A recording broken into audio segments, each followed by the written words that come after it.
Hello, hello. I am extremely happy I was able to fix that. I should have tested this before going live after all the updates I did to my avatar. There was like a weird static all around my avatar, and it turns out it had to do with like a bloom setting I had enabled, so I just turned that off and it's fine now. Anyway, yeah, my avatar should look a little different. I found a way to export it with the original shaders instead of it being replaced with like the like Intune shaders or whatever it is, so it looks proper now. I'm happy with it. Um there's supposed to be hair and it's supposed to be like sparkly and stuff. But for some reason when I exported it, it became detached from the body. So I will work on trying to fix that. The only thing um it seems like there's might be a little bit of a delay with me talking and it animating, and that probably has to do with the shaders. I hope not. Uh, Anyway, other than that, I've got like a new mic setup. I'm happy about it. I got a new boom arm, if that's what you want to call it, a mic arm,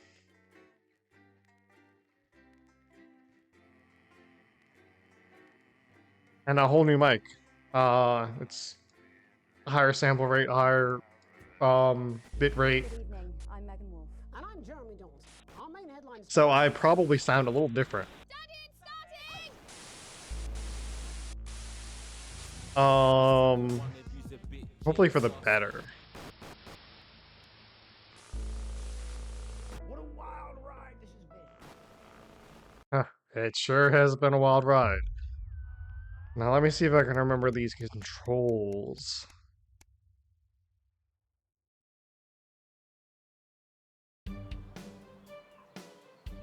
A ladder worth climbing. It's a lazy Sunday afternoon in summer, with you and Sam making the most of both kids being out of the house. You hide in the pantry, taking a moment to remember when it used to be your mother's room before coming out with the last two slices of homemade cake. It's rare for you and Sam to actually get to finish sweet things in this house, and you savor every mouthful. Just as you take your last bite, you hear the sound of the front door slamming. That'll be Charlie back from the Go-Getters. You can hear him practically running to come to find you, and he's grinning from ear to ear when he finally does. I've got some really big news. You and Sam play along, sitting attentively with bated breath.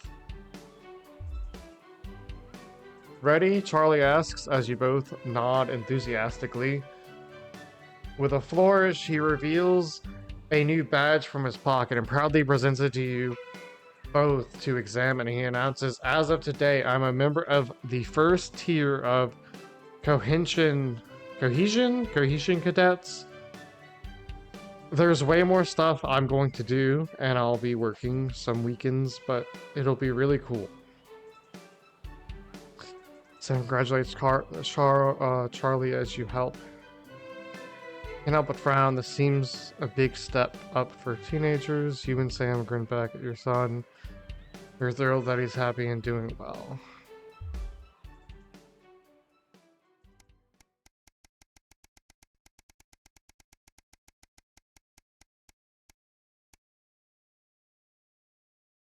A sign of things to come.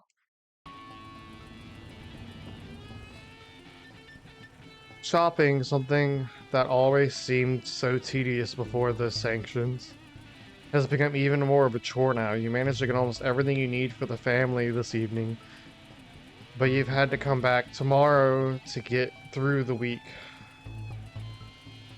There's a queue to leave the car park, though it's hard to make out why in the dark. Hopefully whatever is causing it won't be long. As the final car in front of you drives off, you realize the queue is actually due to checkpoint Due to a checkpoint set up at the exit, a friendly-looking man in an advanced uniform, CCO, embezzled in a number of places, approaches your car and knocks on the driver's side window. You roll it down. Good evening, nothing to worry about. I was just wondering if I could see your team membership card, please. Weren't these cards supposed to be voluntary? I'm sorry, but I don't have one. Ooh. Oh, that's not a problem. We've got forms with us right here, and we're more than happy to assign you up. The man gestured to his colleague. Behind him, a young woman in a similar uniform. She clearly received the short end of the stick and is stuck with the paperwork. Well, I suppose I might as well... I thought these cards weren't required?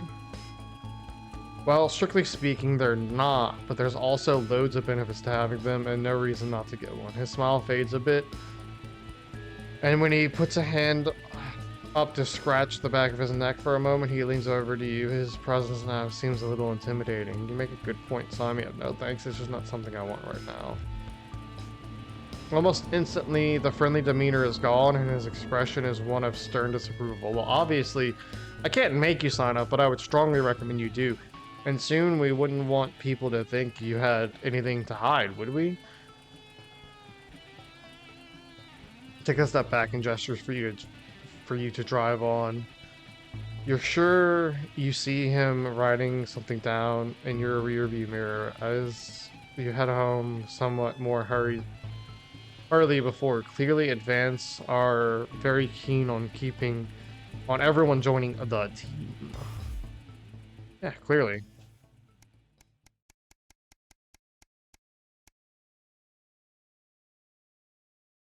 An invitation worth ignoring. It's a Saturday, one of your few days off, and you've made the most of it.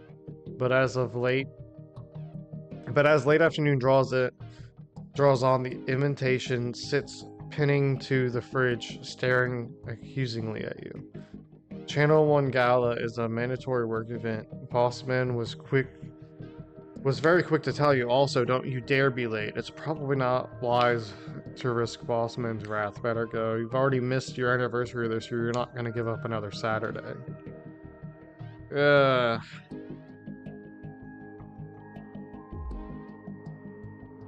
Best start getting ready. You wonder if Sam will give you a lift. A drink or two might help with the enforced office socializing. Hopefully it won't be too bad after all. You're pretty good at your job, right?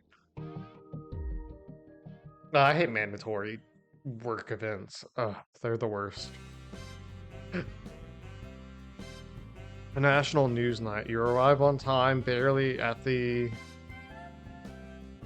Slovenia, one of the oldest and grandest hotels in the capital. You're surprised to see a queue to get in and quickly realize it's because people are being searched at the door by some very military-looking personnel in smart attire. While you're waiting, you can't help but notice just how very opulent the building is. Possibly the fanciest place you've been to in your life. You submit to being patted, and with a sigh of relief, you are led into the hotel. Once inside, you're directed to the grand ballroom, and following the signs, you marvel at the sheer scale of the place and the amount of armed security guards. When you finally arrive, a very severe-looking woman at the door asks for your name. I'm Alex Winston. Curiously checks her list before whispering something to the waiter beside her. You've made it just in time. Be seated before dinner, please. Follow Emmanuel here to your table. The waiter smiles at you and opens one of the great double doors, gesturing you to enter. Immediately, you can see why it's called the Grand Ballroom. You pause for a second to take it all in. You feel a slight tap in your arms, and Emmanuel gestures for you to follow him. He seats you at a table in the central floor area with a decent view of the stage. Clearly, you're in Bossman's good books at the moment.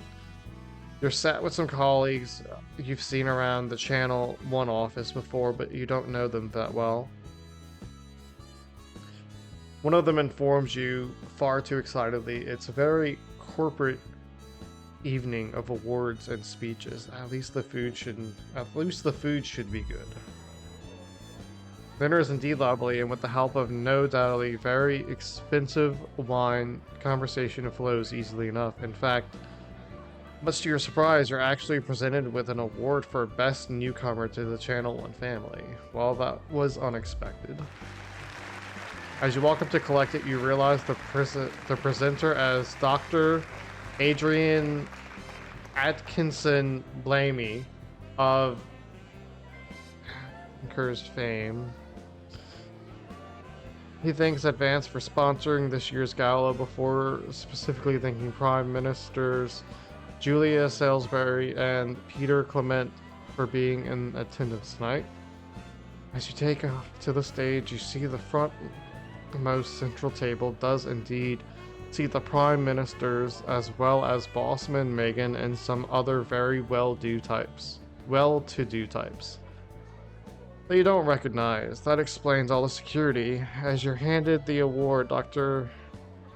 Atkinson asks if you'd like to say a few words. You're a little nervous, you sputter out some quick praise.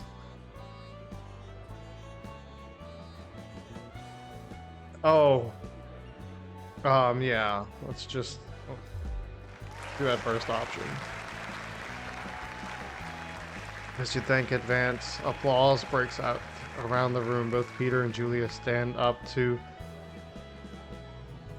accept him for saying the night's not about them, but thanks all the same. As you head back to your seat, you see Bossman nodding at you with a satisfied smile on his flushed face. Clearly that was the right speech. Just as you're finishing up dinner, one of the other people at your table points behind you. As you turn to see Bossman walking briskly past, and Julia Salisbury and Peter Clement in tow. You're pretty sure he was pointedly ignoring you. He seemed to be introducing the Prime Minister to a selection of people at different tables. Better than you. Finish off the rest of the meal, listen to the last few speeches, and then head home. All in all, it was surprisingly nice evening. You might actually look forward to the next one, providing Bossman invites you to that one, of course. So why wouldn't he? Unless I fuck things up. I did title it, like, screw the censors. I'm gonna do what I want, but... well, I'll see.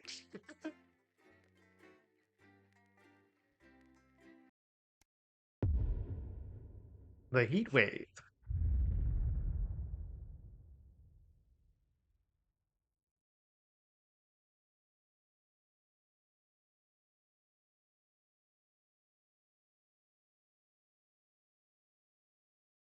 Hello. I can't really read what that thing says.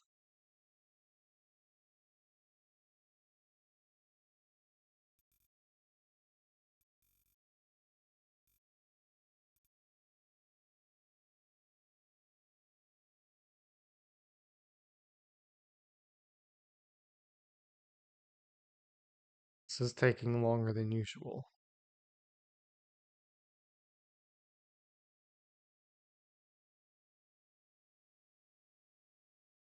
This is uncomfortable. I don't like this.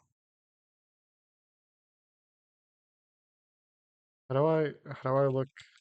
That's how I look. Now then, Alex, you'll notice that the valves are heating up excessively due to the current heat wave. When they get too hot, the trip switch will blow, as you've seen. Once things have cooled down and the trip switch is back to normal, you can get the power back on. You should keep the fan pointed at the correct valve by aiming it up and down. The middle gauge when you're facing the screen will warn you, so keep an eye on it. Also, maintenance tells me that the fan power switch occasionally turns off for no good reason, so keep an ear open for that too. I'm sure you've already worked all this out though, Alex. Also, yeah, I forgot about the Switch. It's been a minute. Who's down the sun, have you? Yes, they've just strapped on their wax wings. Classical illusions are no substitute for air conditioning. You know, I genuinely thought you'd be in a better mood today. She's not even here. Yes, but he is. Our gun-toting handler. Who, Andy? I don't know what the fuck his name is, do I? He's here to keep us safe from people like Disrupt. More like keep us in line. One thing about my new mic, Give me the willies. it's supposed to have a pop filter built into it, but I can see like the diaphragm of the microphone through it, so it's probably not that good. So it's probably going to be susceptible to plosives. So I'm sorry for that. Good evening. I I'm Jeremy Donaldson. I have another pop filter coming in. To enforce the unjust and punitive sanctions now entering their 10th week. In a statement from team headquarters a short time ago, Can't tell the difference Prime between these Minister Julia two. Salisbury issued a commanding response to this unprovoked escalation. Ever since these illegal sanctions were imposed, we have gratefully relied upon trade and aid from our worldwide friends who, Anyway, like us, refuse to recognize their if it's, I mean, like the mic isn't up to my mouth, so it's probably not that noticeable, but a little bit of extra filter would never hurt anything, so We call upon we'll our see how that international works. allies to condemn this blockade absolutely, and we warn aggressors to this country that we are neither meek nor defenseless. Thank you. Without a hitch, with the celebrity wedding of the year off the cards, rumors have been flying as to the why. Ever since they broke off their engagement, the separation of celebrity lovebirds Johnny Hansleaves and Tiffany L'Amour has been the subject of fierce speculation in the tabloids. But earlier today, Johnny finally spoke out. Johnny has said he's received an outpouring of support after coming out as gay at a press conference earlier today. In a heartfelt statement, he said that despite the fear of reprisals, it was time he finally shared his truth in the hope that gay young people would see that there's no shame in being a footballer. In it to win it, exciting news from Advance today with the announcement of a new monthly prize draw for all team membership card holders. Every month, lucky winners from across the country will be picked at random to receive what Team HQ are describing as unique prizes worth more than money used to be. Take-up on the scheme has been much higher than expected, and if this lucky winner's delighted face is anything to go by, it looks like pretty soon everyone's going to have one. Bitter pill. Is this the beginning of the end for responsibility? The male contraceptive pill, lauded by scientists as a remarkable achievement, has been widely rejected by the public. Sales of the revolutionary drug have been non-existent, with many claiming the world simply wasn't ready for such a shift in radical reproductive politics. Relentless CEO Sophia Remington has refused to bow to public pressure and give up on the treatment. Seen here outside Remington Cysts HQ, the dogged businesswoman called the failure a minor hiccup before reducing two reporters to tears. Back to basics. It seems the team trapped in Dante's taint could be facing a problem too great even for them, as escape plans are scrapped. An image transmitted from deep within the cave system shows the doctors moments after they receive the news that they have lost public support for their reckless escape attempt. Could this serious setback prove fatal for their already troubled homeward venture? With all hope lost, even in defeat, these two appear to have stuck together. But can any professional respect survive the prospect of an eternity underground? Most collies can't even handle a shared fridge, Megan. Life during wartime. As if we didn't have enough aggressors on our borders, internal problems are growing for the government as radical activist group Disrupt caused chaos in Parliament Park last night. Scuffles broke out after the protests, resulting in multiple arrests and the injury of 3 community cohesion officers. Advance have yet to comment. The reckless fire will certainly be remembered by all those who have seen these striking images. As their actions escalate, people across the country are asking themselves, who are Disrupt? And what exactly do they want? Other than a new box of matches, of course. All this, and I'll be talking to some people with fascinating medical conditions, as well as one of the contenders in this year's Feline Football Championship, and her proud owner. That's all up on tonight's National Nightly News.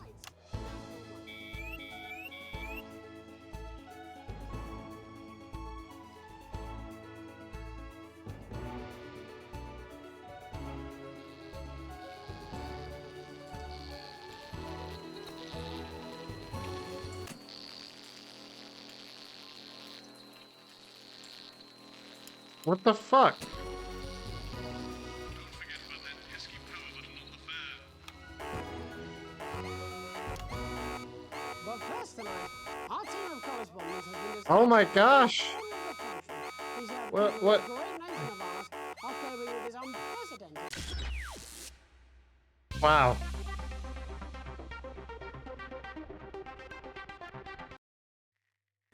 That just immediately failed me. Wow.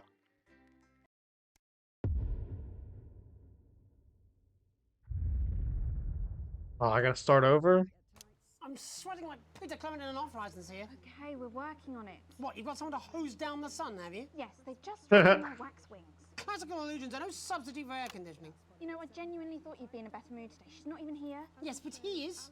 Our gun-toting handler. Who, Andy? I don't know what the fuck his name is, do I? He's here to keep us safe from people like Disrupt. More like... I hate guns. Give me the willies. Oh, I forgot to load these up. I just realized So I've that. got any actual real news tonight? Well, the world's on fire. That good enough for you? Going in 5, 4, 3. Let's go over to Jeremy Donaldson for the National Night. Good evening, I'm Jeremy Donaldson. Our main headlines tonight. Siege mentality.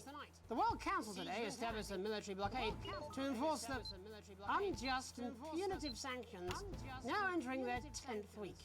In a statement from team headquarters a short time ago, Prime Minister Julia Salisbury issued a commanding response to this unprovoked escalation.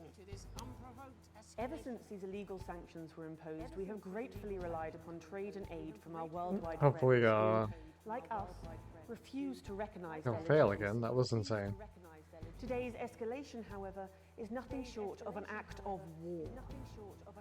We call upon our international allies to condemn this blockade absolutely, and we warn aggressors to this country that we are neither meek nor defenseless. Thank you. Without a hitch, with the celebrity wedding of the year off the cards, rumors have been flying as to the why. Ever since they broke off their engagement, the separation of celebrity lovebirds Johnny Hansleaves and Tiffany L'Amour has been the subject of fierce speculation in the tabloids. But earlier Heck, today, I'm out of drink. I Johnny need to get more. finally spoke out. Johnny has said he's received an outpouring of support after coming out as gay at a press conference earlier today. In a heartfelt statement, he said that despite the fear of reprisals, it was time he finally shared his truth in the hope that gay young people would see that there's no shame in being a footballer. In it to win it, exciting news from Advance today with the announcement of a new monthly prize draw for all team membership card holders. Every month, lucky winners from across the country will be picked at random to receive what Team HQ are describing as unique prizes worth more than money used to be. Take up on the scheme has been much higher than expected, and if this lucky winner's delighted face is anything to go by, it looks like pretty soon everyone's going to have one. Bitter pill. Is this the beginning of the end for responsibility? The male contraceptive pill, lauded by scientists as a remarkable achievement, has been widely rejected by the public. Sales of the revolutionary drug have been non-existent, with many claiming the world simply wasn't ready for such a shift in radical... I'm curious what this other clip is. Sophia Remington, the hapless CEO who called the treatment a new era for sexual health, has removed the product from sale. Pictured here arriving at a board meeting this morning, she is said to have utterly lost hope in humanity, remarking, "What's the point when you're all so damn stupid?" before bursting into tears. Back to Damn. business. It seems the team trapped in Dante's taint could be facing a problem too great even for them, as escape plans are scrapped. An image transmitted from deep within the cave system shows the doctors moments after they receive the news that they have lost public support for their reckless escape attempt. Could this serious setback prove fatal for their already troubled homeward venture? With all hope lost, even in defeat, these two appear to have stuck together. But can any professional respect survive the prospect of an eternity underground? Most collies can't even handle a shared fridge. Megan, life during wartime. Megan. As if it didn't I have missed enough that the of first external time. borders, internal problems are growing for the government as radical activist group Disrupt caused chaos in Parliament Park last night. Scuffles broke out after the protests, resulting in multiple arrests and the injury of 3 community cohesion officers. Advance have yet to comment. The reckless fire will certainly be remembered by all those who have seen these striking images. As their actions escalate, people across the country are asking themselves, who are Disrupt? And what exactly do they want? Other than a new box of matches, of course. All this, and I'll be talking to some people with fascinating medical conditions, as well as one of the contenders in this year's Feline Football Championship, and her proud owner. That's all up on tonight's National Nightly News.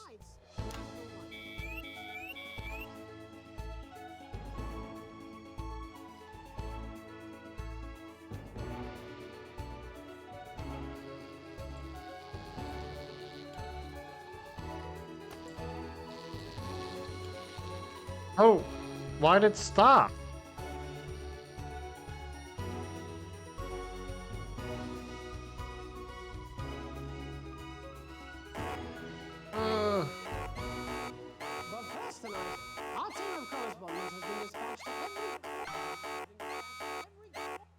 nation of ours are coping with this unprecedented hot weather. First, let's go to Megan Wolf in Shining-on-Sea to see what the scientific community has to say. Megan, how's the weather there?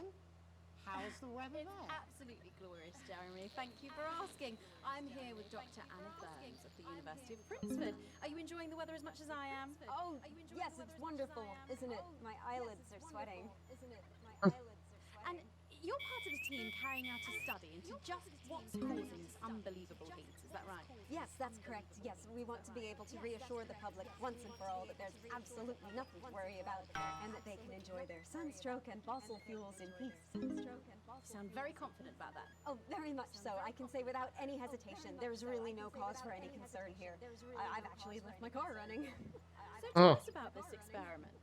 Well, we take data from weather stations from all over the world, along with atmospheric samples, and we take all that and we feed it into this state-of-the-art computer, and very soon we'll be getting a high-tech Computer. readout of the results.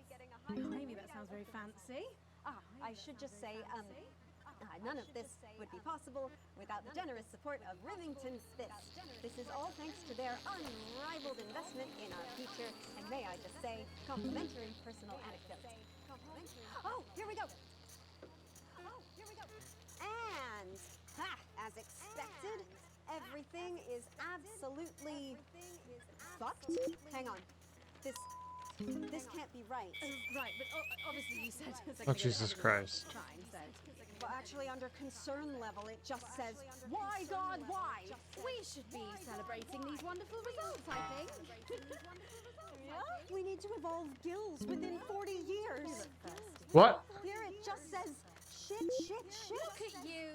This is meant to be a celebration. Can't go around looking like that. Shit. There you go. Much better. Can I just say thank you again to Sophia Remington for providing all of this? Everyone, we don't have long. Time is running It's running out. Absolutely right. That is all we have time for. Abandon hope and return to the forest. Enjoy that. I'd like to thank Dr. Burns for just one opinion on the climate. The sea will reclaim us all. There you have it, Jeremy. Proof, if proof be need be, that everything is just fine. I'm Megan Wolf, here with science. Back to you. Megan Wolf there, attempting to do some actual news. Next, let's over to Robin Short, who's in Scritchford with some of the winners of this week's Team Membership Lottery. Robin? Thanks, Jeremy. I'm here in Scritchford with Gary Failsafe, a janitor at the local school, and Amelia Jackhammer, an aspiring poet. Both of you were drawn at random from those who hold team membership cards to receive this week's amazing prize. How do you feel? Filled with fervent euphoria. Yeah, good, yeah. And all that we had to do was fill in a quick form or two. Wow, that sounds so convenient. But we're all dying to know, what have you won? That's right, Robin. I've won dinner with Julia Salisbury at one of the capital's top restaurants. Ooh, swanky. And I've been invited to Peter Clement's house to help him dredge the gutter in. That's absolutely terrific. You must both be over the moon. I've written a poem about it. So, can you tell me about the moment when you first heard the news? Well, I was battling against a particularly difficult floater, probably one of the sixth formers, when the headmaster came and found me. I was involved in a similarly brutal conflict with a particularly arduous stanza. So you were both polishing turds? No, I don't like to polish them. I like to keep them intact for my collection. Oh. How unexpected. I don't polish turds. I write poetry. Potato, potato. So Gary, Do you think Damn. Clement's going to let me keep the contents of his down? there's no harm in asking, I suppose. Would you like to hear one? No, thank you. Gary, when you signed up for team This membership, woman. was it in hopes of winning the lottery, or were there other reasons? I like a flutter, of course, but no, the boss said I had to sign up to keep coming into school. Very sensible. It's important to know who we're trusting around our children. I have an unpublished book of sonnets about children. Perhaps you'd like to hear one. No! Or an anthology of haikus on the death of innocence. I'd rather hear about Gary's turd collection. Really? I thought you might say that. Oh! Are you all right? It's coming. It's coming. It's inspiration, and it's delicious. Right you are. On the show, there's no news. Oh my god, Just this a man game who is keeps so multiple silly. clues. Here, this big one's my favourite. See how it's fibrous? It's really lovely. What the? Would you encourage other people to enter for their chance to win? If it's colour you're looking for, take a gander at all blue eyes here. Blue eyes? The national news lost its way when it covered some crap on a tray. Some of these are quite rare. Maybe that was unfair. And that's all we have time for today. Back to you, Jeremy. Thanks, Robin. What a lucky pair they are. And finally in this segment, it's over to Patrick Bannon, who's gone to the smelliest town in the country to see how the unprecedented weather is affecting the locals. Patrick? Patrick? This one's called Study in Corn. The smelliest Oh, town in the that was country. supposed to be 4, not 3. You know, in this, the smell really is. I mean, it's something else. Barry Lardons, mate, you've lived here your whole life. How'd you put up with the stink? Well, we're just all very proud of our achievement, to be honest with you. Tell that look at him, proud as punch. Do you know what it's like, son? Being the second smelliest town? I don't living in the shadow of Arseminster. Those smoke fucks. But who's laughing now, eh? Well, not me, that's for sure. So what happened, mate? Right, the good people from Remington's Fist came in and saved the day with their factory. You're talking, of course, about the newly built flour factory. Yeah, they gave us this big presentation on jobs and growth. But as soon as we heard about the stench, we paid them whatever they wanted to put it here. Does stink not affect your life in every way, Barry? I mean, perhaps if you're filling in a tax return or completing the physical act of love. It's strong at first, but you get used to it after several weeks of your first bout of sickness. The judges were very impressed. So, what's the sickness? Oh, that's nothing to worry about. It takes a few minutes before you develop any symptoms. Now, folk are saying something about the production line and how they dump carcasses directly into the water main, but I think it's Gross. probably a few valves on the high street. On the high street? Should I see a doctor? What are the symptoms? Well, the first one is asking stupid questions. Then folk experience a loss of inhibition.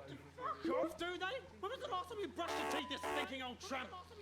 The next recording is a period of randomly bursting into song, followed immediately by delusions of grandeur. That's not really a problem with the song of my life. Hello, it's sexy Patrick Bannon, and he's wearing sexy shorts now.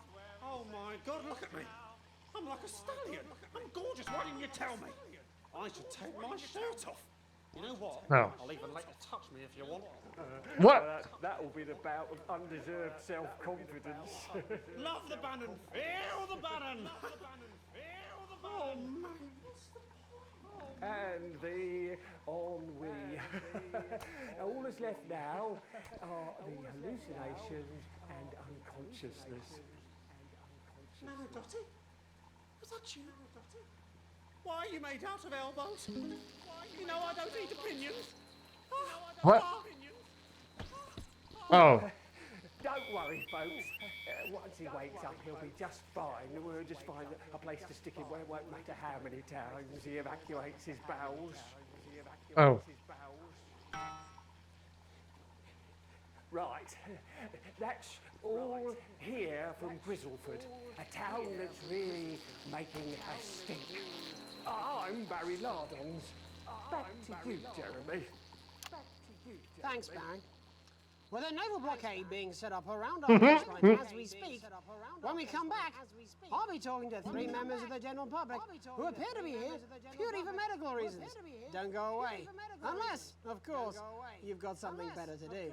We'll be back after these messages. This next section features a potentially controversial guest. Advance may request some Oh, censorship. what is this? You've done a great job so far keeping everyone happy, so let's keep up the good work.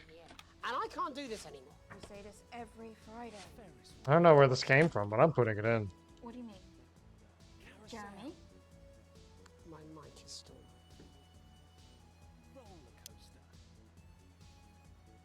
We've got none of that, but I can tell you what we do. What's the count? Oh, replay. Wait, is it gonna make me replay because I got a bad grade? This way. Stay with us in our rustic accommodation. Oh.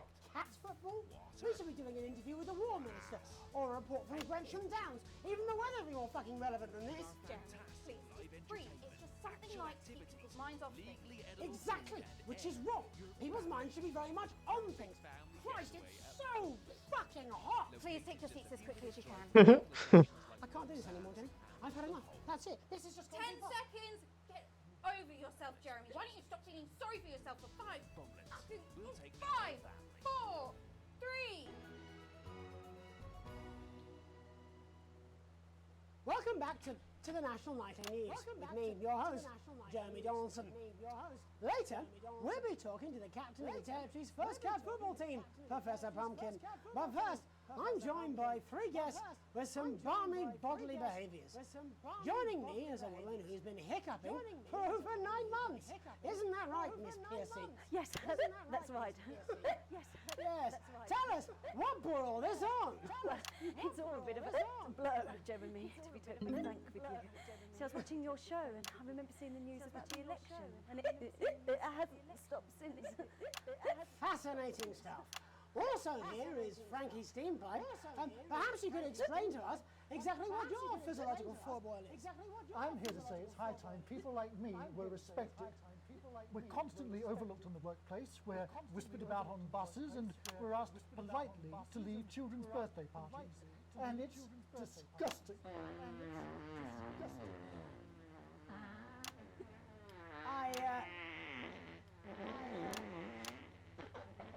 I'm sorry, my bowels have tough timing. And finally, I'm joined by a man who answers every question honestly, even when it isn't aimed at him. How do you cope with that, Mr. Truman? With a combination of booze, self-hatred, and hardcore pornography. Is that? Not according to my therapist. Well, in that case, let's speak to Rose. Tell me, how does the hiccuping impact you? I get shushed a lot, which is hard. At work, they've asked me to stop answering the phones. It's really affected my confidence. Well, I find it really fucking irritating. People tend to believe your story? Fuck no. Actually, I've been surprised at how much support I've received. And Frankie, why have you come here today? Because my wife left me, and I was hoping that the fame would win her back. We've started a group for people with ailments deemed broadly comical by society. It's called Take Us Seriously. That's right. And we bloody well mean it. And who's joined so far? A bunch of fucking losers. It's just us so far. And how much success have you had? Well, we've seen some real positive changes. I don't want to toot my own horn, but it's been a runaway success. Shit all. Not a single person come to our fun run, and all of our leaflets fell in the canal. Well, Miss Piercy, some people are saying your condition was actually caused by the shocking events of that night. What do you think? Come on, Mr. Donaldson, that's absolute rubbish.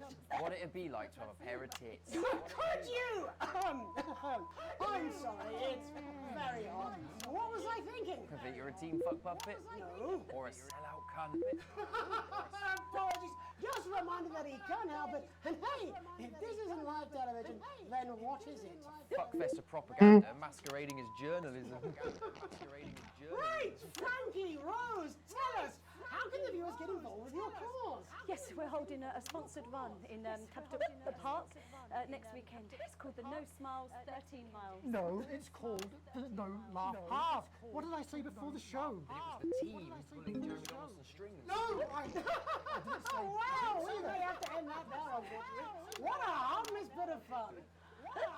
Steady on! This is exactly what I'm talking about. We demand respect. Yes, well, later, I'll be talking to Professor Pumpkin. Ginger Tammy with a world-class pair of penalty claws. Is that really necessary? No, it isn't. Let go. Not you. Unhand him at once. Enough! That's enough! That's enough! What? Oh! What are you doing? Trying not to piss myself. Alex, cut. Don't you dare! Alex, cut. Don't you fucking dare cut to the ads before I tell you to. Dare cut to the ads before I tell you to. Whoa. The broadcast centre. Bozeman's Little Scapegoat. You listen to me. You cut to the ads before I tell you to, and I will kill every single person in this studio. I am thinking about what I'm doing. I've been thinking about it for a long time. We all should. Wow, he snapped. Christ, it's so fucking hot in here. Do you remember when we used to do the real news? Before it was all the lottery winners and bloody cat football? We are on the brink of a siege, the likes of which the world hasn't seen in hundreds of years. The enemy is at the gates, and I'm stuck here talking to these three fucking idiots. I think my hiccups have stopped. You three, get the fuck out of my studio. Go on, now, go! Before I change my mind. Jenny, lock the doors. Jenny, lock the doors. Yes, Lock Jeremy. the doors. Yes, Jeremy. Good. Yes. Now. Good. Right. Yes. You in the broadcast centre. Alex, you listen to me. Alex, you pay attention. Now, I'm sure you've already loaded up exactly what you're going to play in the commercial, but today's going to be a little bit different. Look to your right. Yes. Oh, it was him. To your right, there is a VHS tape, and I want you to load it into one of your machines. And when I say so, and not before, you play it. You've got about 15 seconds, so I wouldn't waste any time. Now, all cameras. I assume you won't be playing that tape.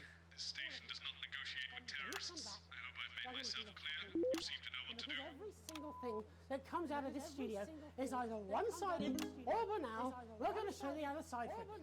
For a bit of fucking balance. Are the good old days. Alex, I'm gonna play it. I already planned to play it. I don't want to hurt any of you. If I see anything I don't like, I will not hesitate to start. Oh, Alex, you're going to get me in trouble with that. Let's hope you made the right call. I imagine the ratings are going to be through the roof. You've heard them talk about us on the news. We are Disrupt. We are the Resistance. It's time you knew the truth. You know Advance are lying to you. You know the elderly are not a burden. You know the rich were not all evil. And you know the team membership card is an ID card, no matter what they try to tell you. But why should you trust us? Another faceless organization. A shadowy figure with a distorted voice. You see We know it's you, Jeremy. Well, this is not a movie. My name is Alan James. Oh. I used to try and shock people for a living, for entertainment. But now we live in a time where perhaps you need I thought to it was reflect. Jeremy. Perhaps we need to wake up. Advance are coming for our freedoms. They're coming for the fruits of our labors. They will take our wealth. This is what I've been waiting for. I've been waiting for to actually like smiling properly make some change. This is cool. Turn our children against us. I was waiting voice for our this. concerns. But you don't have to accept it. A great many people already won't. You can resist. You can disrupt. Find us. Talk with us.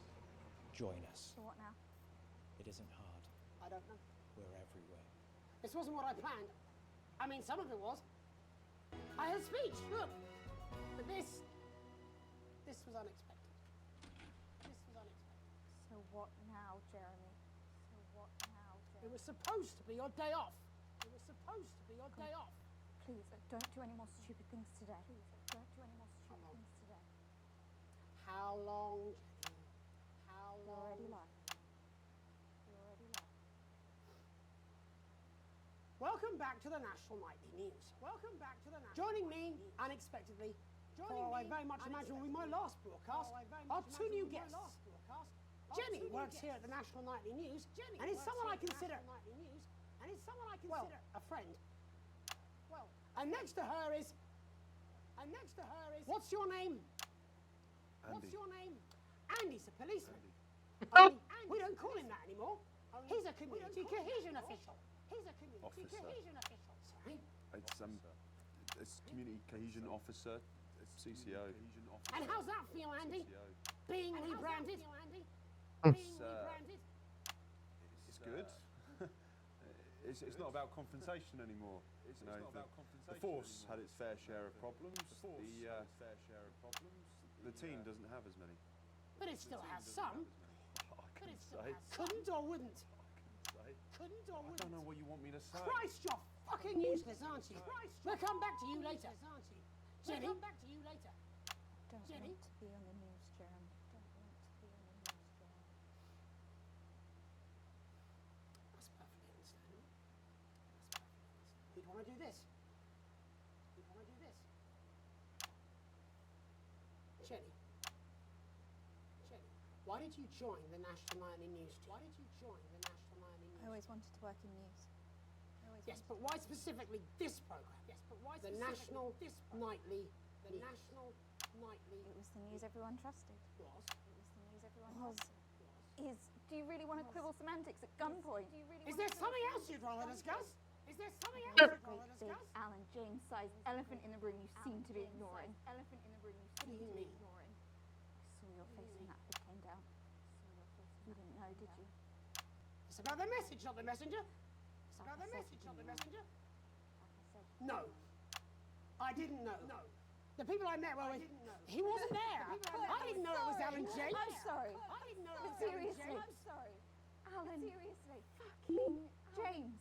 For flushing your life down the toilet. For flushing your life down the toilet. I love you, Jeremy, but. I love you, Jeremy, but. He's a good speaker. He's a good speaker. He's popular in the country. He's popular in the country. Not right. Not right. Look, forget Alan James.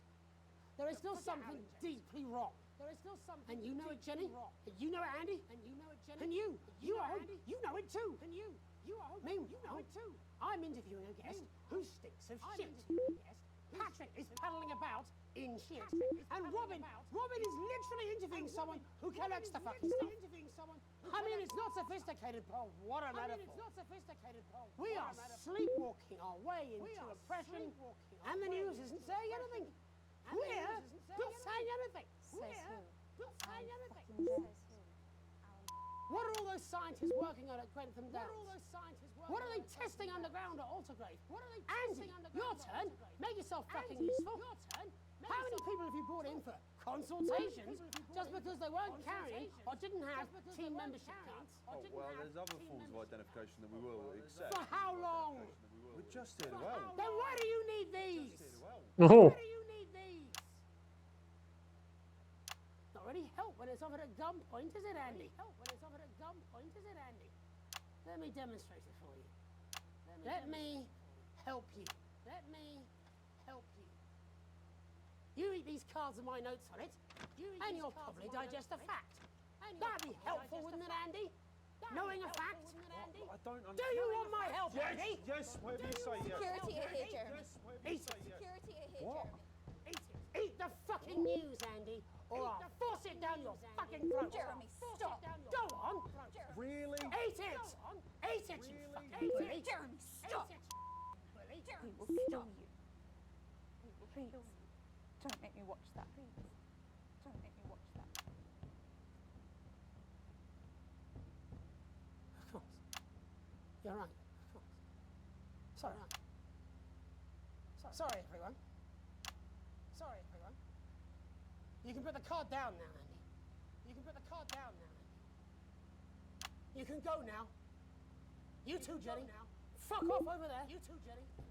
Fuck off over there. And nearly done. And nearly done. All cameras on me. All cameras on me. This new regime of ours is so seductive. I understand that. But before we all hand off our freedoms, should we ask to whom we're handing them over? Don't you want to know what's being done in your name? How many people were transitioned last month? A record high. Again, if you care. Again.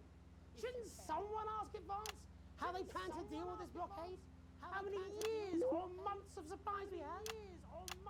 Why aren't we asking these questions instead of whose sheet is this? There's a cat backstage dressed as a fucking goalie, for Christ's sake. He's even got the little gloves. Anyway, that's why I arranged for you to see that broadcast from the last break. I didn't know it was going to be him, but I guess that just about sums it up. We are all up Ship Creek with a paddle made of Alan fucking James. Christ is also fucking pointless. I was going to quit tonight. Take a holiday. Try something else. Out of the limelight. Maybe try having a relationship. I hear they're nice. Having a relationship. Never tried. I never tried. I loved them. I loved them. And now, well... God, Jeremy, don't! I've tried my best to be honest with you, but this just isn't the news anymore. And I'm sorry, this isn't the news anymore. I've lost this fight. Alex, think of the consequences. I've let you down. Please, we can't show this. Cut to the ads. Please, we can't show this. My name's Jeremy Donaldson. Do it now! My name's Jeremy. If you can. Do it now! Somehow. I envy you if you can. I envy you. Have a peaceful night. Jeremy! Damn. He actually did it.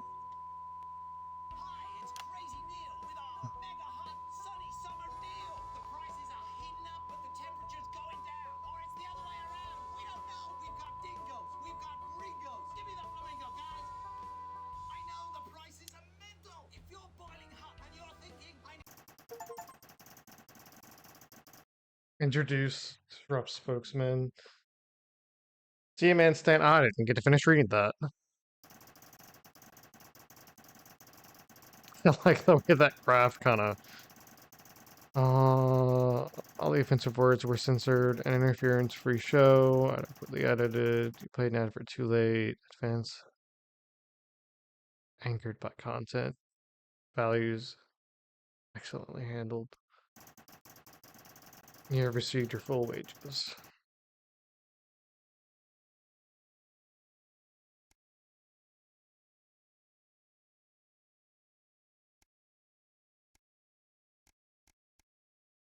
What are the rushes again? Adverts, oh yeah.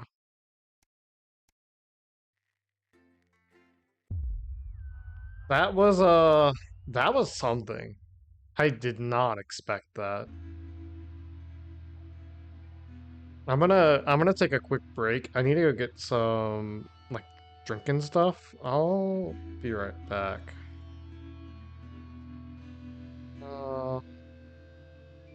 Give me a sec.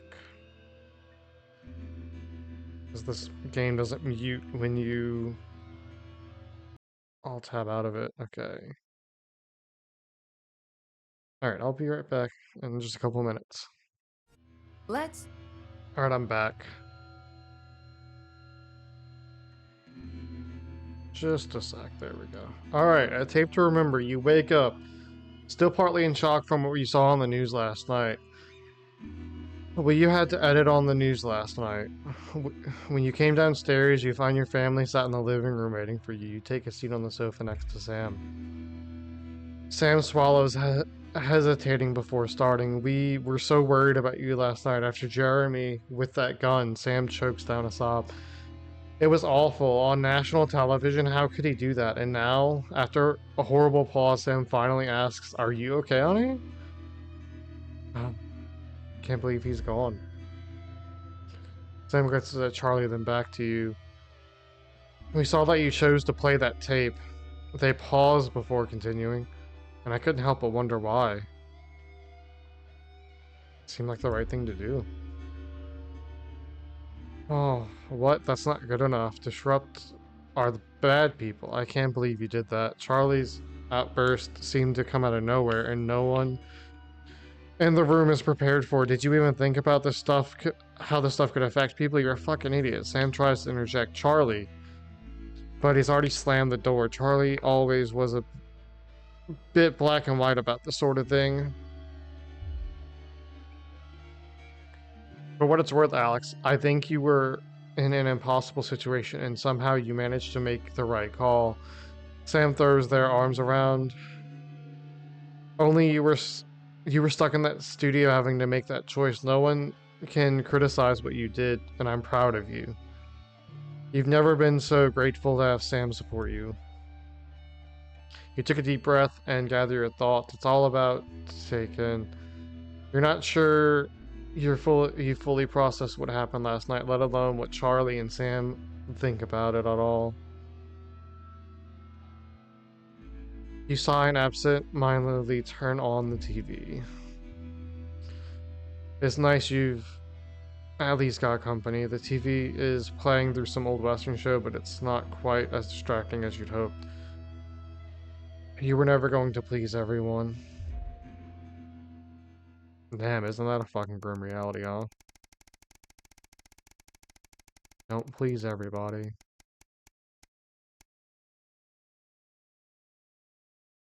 A holiday update. Just as you're finishing up breakfast, Sam comes in with the post. Oh, got a postcard from Susie. I hope she's having fun on her trip. Sam reads it out loud as you finish getting ready for work. So I've seen what feels like most of Urkistan. Real cool place, but so cold. Hope Chippy enjoyed the gift. Before you say anything, yes, you were right to make me pack extra pair of socks. Sam gives you a small kick under the table. Next, we got the train to Koneslava. Much warmer, and loads of beaches to enjoy. I could have stayed there forever, but had to head to San Palmarino before it got too cold. And I'm so glad we did. We've probably got 1 or 2 more stops before heading home. And I'll be back in before Christmas, I promise. Hope everyone's doing well. Love, Susie. Sounds like it's been a hell of a trip, worth every penny.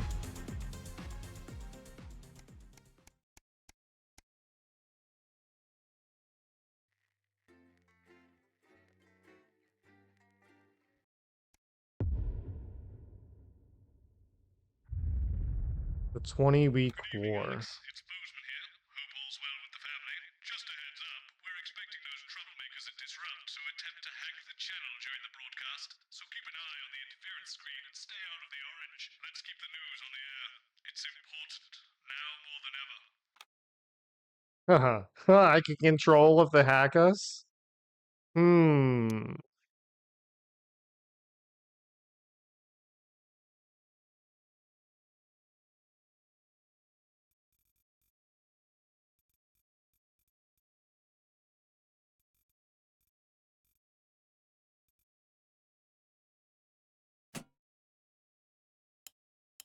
Sports Board highlights, including all the tabletop action from the semi-finals of Pro Amateur Sports Board, the Sports Board game.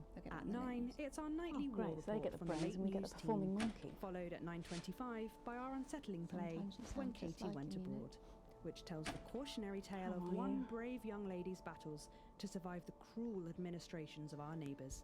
At 11:25, it's Incisors. And tonight, Dr. Adrian Atkinson Blimey will be getting his teeth into Fiona from Hamble Bamblebury, who has invented a tasty twist on the humble biscuit. And that takes us, after the weather and public information film, into our close down. 4, But first 3. tonight, it's time to join Megan and the team for the National Nightly Good News. evening. This is the National Nightly News. I'm Megan Wolf. It's the 140th day of war. Our main headlines tonight. Company of Heroes. Skirmishes on land and sea again today as our armed forces tested the mettle of the World Council's illegal blockade. Advance's strategy of multiple small-scale incursions into the disputed zone is certainly keeping the enemy on high alert, unable to work out where or when the next strike will come. Proud parents throughout the territory find themselves ever more impressed by the bravery and commitment of their incredible children and the job they're doing keeping supply lines open against all possible odds. Don't starve. Advance's food programme moved from strength to strength today as rationing depots were opened in the last remaining unfed areas of the territory. The rationing depots have been constructed in record time, and the government's agricultural coordination strategy has seen shelves restocked with increasing regularity. And these stock photos are great. Rise in mental and physical health issues since the imposition of the blockade, critics have questioned whether those smaller communities which are only now starting to receive help could have been better and quicker served. 7 days to die. The recent decision to allow those with long-term health conditions to access transition centres has today been declared an overwhelming success. Previously available only to those in their final years, the expansion of the service has been met with relief by the many organisations calling for it to be opened up to the wider community. With dwindling medical supplies leaving many of our most vulnerable facing chronic pain, it can come as no surprise that the transition centres have found themselves stretched to capacity. Populous. More than 11% of the population have thus far failed to register for a teen membership card, a worrying statistic given that the cards are a legal requirement from midnight tonight. While applications are still open for those who like to run fashionably late, they can expect a few tricky questions from advance. Start me up. Disrupt spokesman Alan James held an impromptu rally today in the northern city of Manchester. Large crowds gathered to hear the band speaker prove Disrupt are still able to capture the public's imagination. A representative from the Mankley-Pool Community Cohesion Team described the event as mostly peaceful. But it looks like Disrupt aren't going quietly into the night. And finally, absent friends. Sad news today as the grave of former National Nightly News host Jeremy Donaldson is vandalised by radical Disrupt activists. The much-loved broadcaster suffered a very tragic public breakdown 10 weeks ago in an incident which ultimately cost him his life.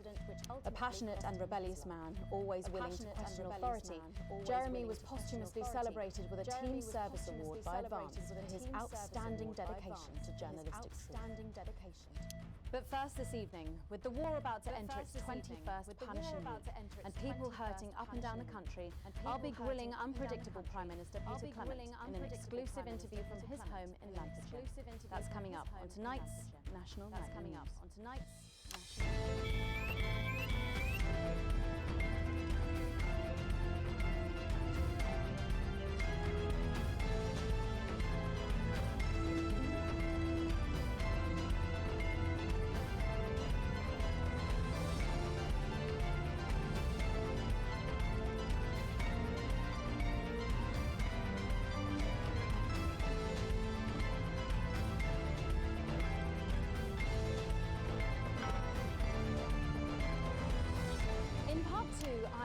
Overexcited to announce I'll be interviewing the one and only Lil C. And later we've got a new feature that's sure to keep you coming back for more. But first tonight, let's check in with Prime Minister Peter Clement, who's speaking to us from his home in Lancashire. Good evening, Prime Minister. Have we caught you exercising? Started? Yes, that's right, Miss Wolf. Just a few minor adjustments. I mean, nothing drastic. I haven't joined the gym or anything. As my old man used to say, just because she won't take it up the shit, it doesn't mean you shouldn't try for a quick fiddle up the car. Language, Prime Minister. Language, Prime Minister. What?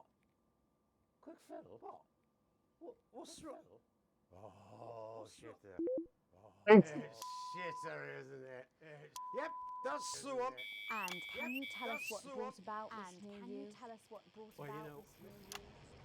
Today, I spoke to the people of Mankley-Pool, and when I was finished, I stuck around. And I did something I would never have done in my old life. I listened. She told me that although she has financial security for her and her family for the first time in her life, she finds also, for the first time, that she can no longer sleep peacefully at night. I listened to Clive. He was preoccupied by the worry of being a burden on his children, and counting the days until they sit him down and tell him he is exactly that. I listened to Anna, who spends her lunchtimes in the school cafeteria eating alone, because she is the only girl in her class who isn't a go-getter. They have never met, these three, and they are of different ages and social backgrounds, but they share a common experience. They share a nagging feeling that there is something deeply wrong in our utopia. And I share that feeling. And maybe you do too. In the days and weeks ahead, I will be speaking throughout the country, but you don't need to wait for me. Disruptor everywhere. Every bar, every street corner. Look for us and you will find us. You are not alone. And Advance are not the only team. Oh, yeah. Also, it doesn't seem very advanced to be going abroad when the rest of the country is grounded. And yet, Julia Salisbury announced today that she'll be visiting Svenland during this year's winter break. Is that really an example of team spirit? What? Did you know about this, Gail? Did you know about this, Gail? 10 weeks ago, Jeremy Donaldson took control of the national nightly newsroom. He tried to warn us all about the now abandoned top-secret military lab at Grantham Downs. We may never know exactly what was being done there, but Jeremy Donaldson made us look. And this is just one of the reasons he is considered Disrupt's first martyr. And you know what? I think there's every chance he'd hate that. I only met him a few times in a professional context, and usually he exposed me for the grandstanding fool I was back then, but for some reason, I always enjoyed it. I liked him. I liked his wit, his jagged edges, and most of all, I liked his total dedication to the truth. He died for that truth. Died as an individual, for freedom. And by adorning his resting place with our colours and our emblem, we will help to keep both him and his spirit of relentlessness alive. Rest well, Jeremy. You will not be forgotten. And you know what? You get more like him every day. You get more like him every day. I will take that as a compliment. I will take that as a compliment. Prime Minister, later on this evening, your co-leader Julia Salisbury is going to give a national address from team headquarters. Can you give us a hint of what she's going to say? Can you give us a hint of what she's going to say? Yes. Well, I imagine that Sorry, there will be. you imagine? Usual, You imagine? No, what I mean is. You do know about this broadcast, don't you, Prime Minister? I'm sure I did. But Julia and I have no secrets from each other. We don't memorize each other's bloody diaries either. As my old mum used to say, if you wanted to get a job done quick, don't get bogged down in the pubes. What else have you got? Sorry? Only cars, what else? Sorry? A little piece of my life children rustling through. Get out, refill my glass. Get out, refill my glass. Come on. Come on. Okay. What music do you listen to when you work out? What music do you listen to when you work out? This dude's fucking Gail wasted. tells me that I work out to Little C, but I have absolutely no fucking idea who that is. And do you think the C stands for? It stands for collaborative, Prime Minister. It stands for collaborative, Prime Minister. That does make more sense. How's rationing affecting you? It's hard, but we get by. You just have to learn to get by on the basics. Take comfort in each other. I've got Mrs. C. I've got many a fine single malt. I want fun of it. I want fun of it. Except for a decent night's sleep. Except for a decent, night's sleep. Of course. Prime Minister, thank you for joining us. When we come back, it's time for the culture spot with Lil C and a world premiere performance of her new song. I genuinely can't wait to hear that. We'll be back after this. We'll be back. 1 minute back, everybody. It's Neil here with a pre-Christmas crazy Christmas deal. It's post-Christmas, it's pre-Christmas, it's ho-ho-Christmas, ho-ho-ho, it's a sale. Ho ho ho! It's gonna go go go.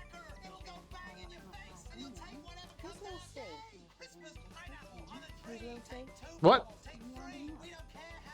What uncivilized? I read books. What?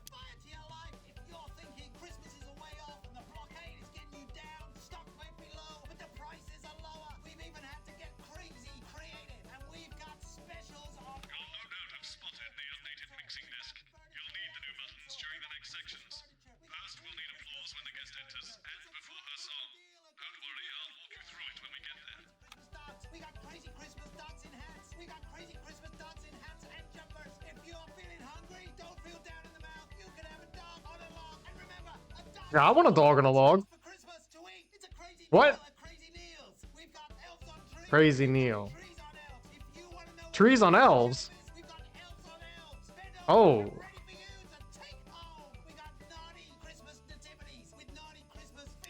I've never heard of her before. We've got crazy Christmas big bums. It's the Feels good? This is crazy Neil used to say to me, bang, bang. The kid's going mad. Christmas without You've got is kids. not the same, but I don't care because I'm insane. Come on down to Crazy Neil's for your Christmas needs. Wife's not included. Thanks for coming back. Later, we have an Thanks for exciting coming new back. feature that we just know you're going to love, so stay tuned for that. But So first, stay I'm tuned really for that. excited for our But next first, guest. I'm She really rose to excited prominence for our as the next guest. delightful Susie May in All My Daughter's Children's Month. Before taking the music industry by storm this year with her debut album smashing the chart records at the age of just 20. Let's give it up and welcome Lil C!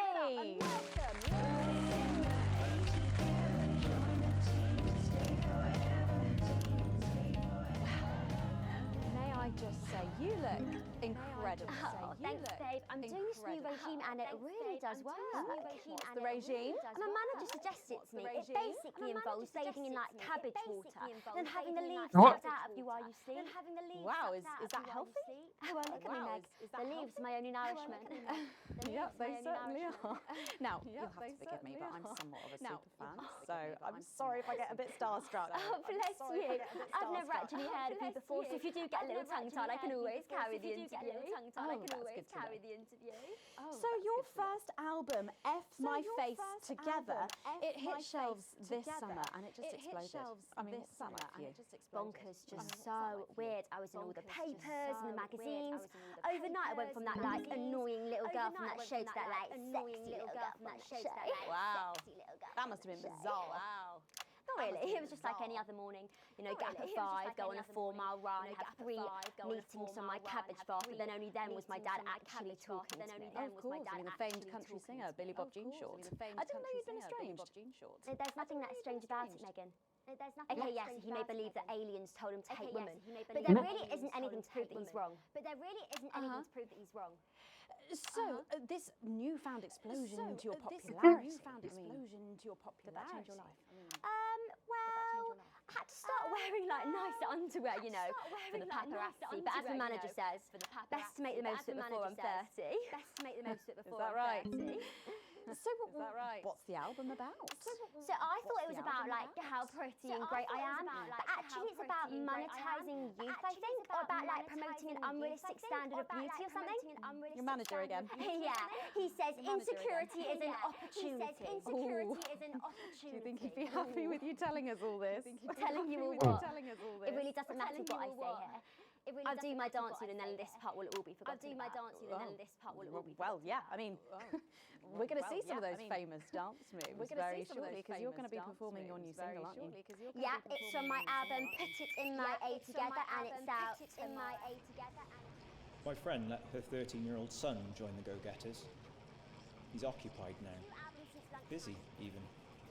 His room's never been tidier. But he keeps notebooks he won't let her read. And sometimes she catches him staring at her. And last week, she found him searching through her papers. When confronted, he always had a plausible answer, a good answer. But somehow it's too good. Like it's been prepared in advance. Or possibly by them. We want to know what the news will no longer tell us. And when we find out, we will tell you. We will hack into your news broadcasts. We will defend your right to information. We will resist, and we will disrupt. I think things could have been different, you know, like better, but I don't know. I love doing autographs and having somebody dress me and tell me what to wear. Did you always want to do music? Well, ever since I was a little girl, I did. I'd sit in front of the radio, and as soon as my favourite girl group would come on, I pressed record on my cassette, and then my dad would come in and tell me to turn it off and to go back upstairs and start practicing again. Sorry, is your dad your manager? Yeah, which can be tough, and sometimes when it gets really hard, he'll say, make Cragler proud and you might just survive childbirth. Well, you know what, despite anything, you'll make me proud. If only your opinion was as valuable as his. And on that dramatic note, singing your song for us soon, aren't you? How fucking rude. So it's called These Babies Gonna Bring You Home, and I actually got sent the lyrics in the car on the way up here. You know what, it's actually alright. And don't worry, all my work is team approved. Alright then, well you can go and get ready for that. We'll see you in a little bit. It was a very specific type of pleasure to chat to her, and I just can't wait to hear this. Oh, so here is Lucy with an exclusive first performance of her new track, These Babies Gonna Bring You Home. Take it away. Ladies and gentlemen, here in Quick Ladder, It's the Force's favorite. It's the Queen of Teams. Here to break in your blockade. Lil C.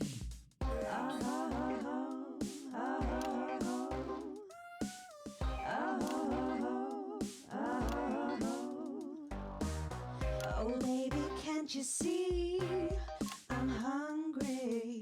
There's a place in me that's empty. I want that meat you're packing. Only you can fill that crack in me.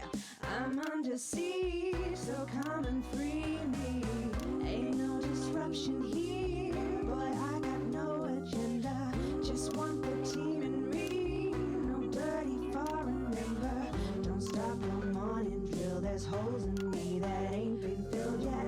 I only scream this loud when you do your country proud. I ain't no vicar's daughter. Come and skirmish on my border. Quick before I get much older. Tie me down and pull me like an enemy soldier. An enemy soldier. So let them try and break our dream. We fight and love and diet.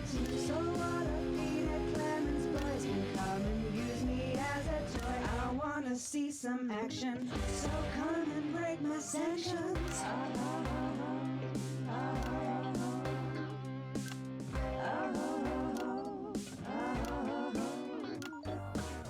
I've been this wild and free since Mama burdened me. She was only 53, but gave me savor. Oh my goodness!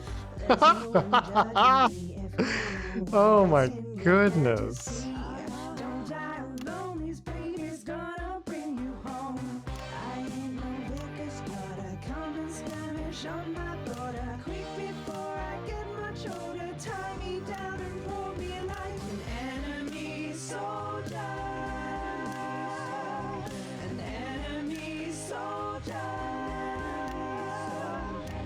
So what if Peter Clemens boys can come and use me as a toy and flip me over, grab my hair, rip off my clothes and down from there. I wanna see some action, so come and break my sanctions.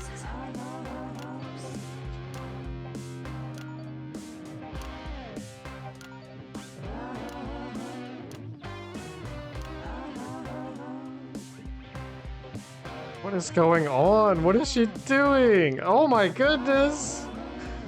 Oh my goodness!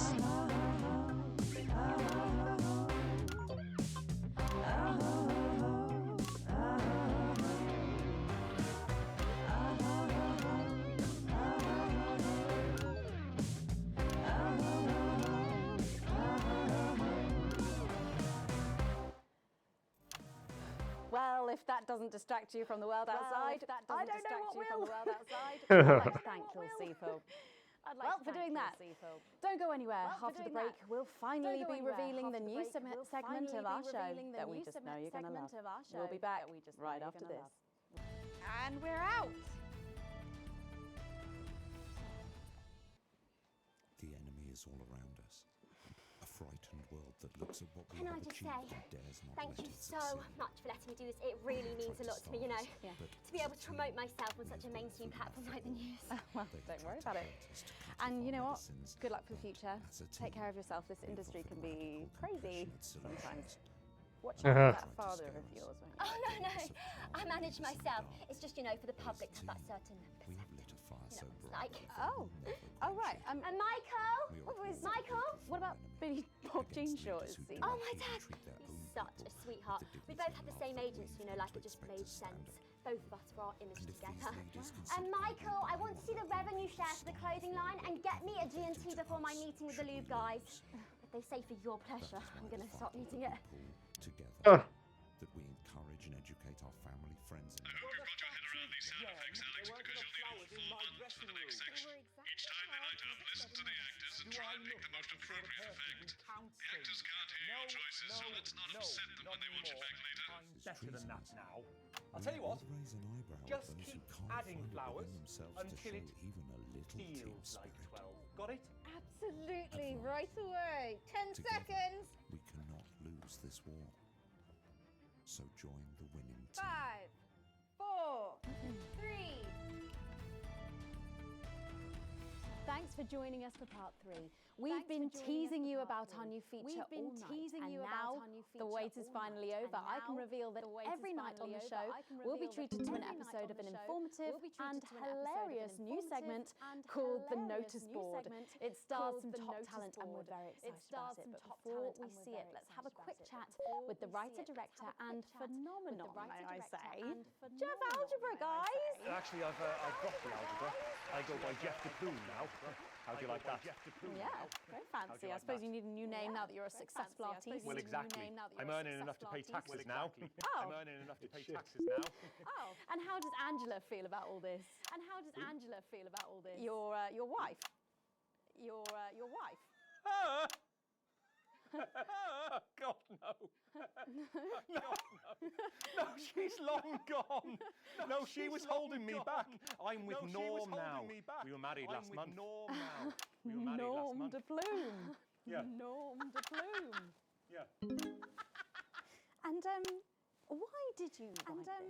What was your inspiration?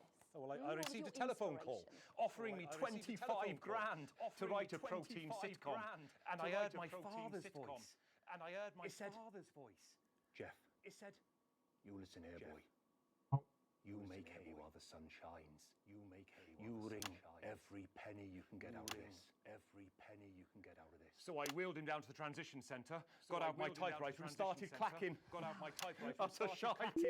And without further ado, let's give it up for the notice board. Let's give it up.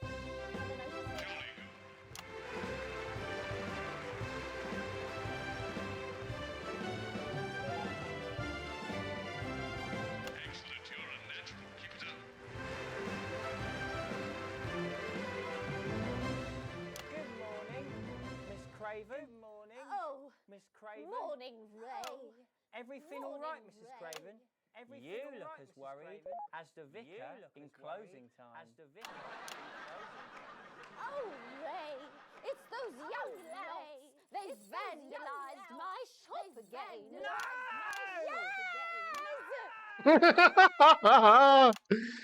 They've written all sorts of obscene language and crude pictures, and I know it's those damn I don't know.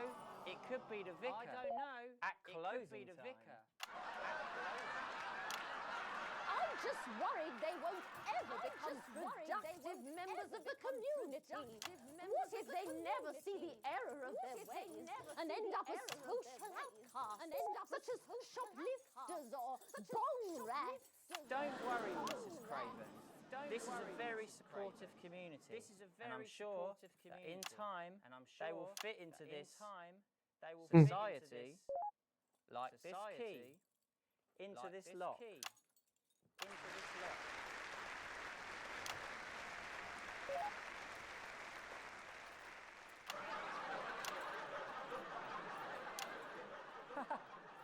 See? Works like a charm. What a lovely way to put it, Ray. And just like that, we can unlock their future. Yes. Wow! Look at all the letters in my collection today. Oh, I think that one's addressed to me. Oh, didn't mean to do that one. This one? Oh, this one? So you're right.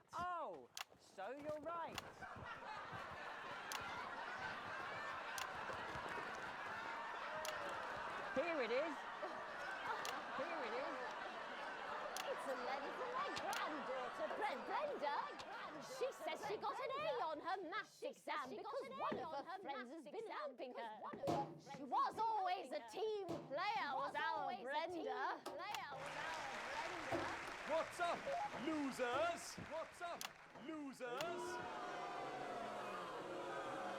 Oh, no. It's Brad. He's the tallest guy in the village. That's right. I just got here on my motorbike. Clear up, Brad. We don't want any of your ilk around here. Around here. Raduns. No. Ruffians! No! Have you come to tag the notice board with your gang signs? No way! I've actually come to pin my resume on that notice board. I'm looking to do some tutoring after school. I'm looking to do some What? Did you say? What? Tutoring? That's right! Tutoring? That's right! Would you mind, Ray? Would you mind, Ray? Not at all. Not at all. So you, a young person, have been spending your time helping others and not just urinating on churches or having Hey! I haven't huffed glue for months! Blow me down! Blow me down! You know what? We misjudged you based on how young and cool you are, and not on your actions. No joy! So it wasn't you who vandalized my shop last night or called me a rancid old crone from the back of a chopper? No way! It can't have been me. I was too busy helping my friend Brenda with her maths homework. Could you speak up? Could you speak? I thought for a minute there that you said Brenda. I did, you daft old sow. I did. Did you hear that, Ray? Oh, yes, what a wonderful surprise. I now respect you as a man. Put her there, Ray. As a man. Put her there, Ray. Oh, what the heck? Give us a hug. What? What?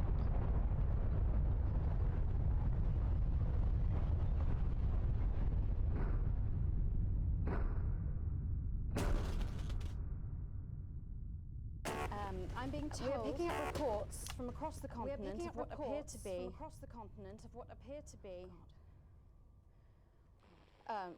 to be nuclear explosions in four major foreign cities.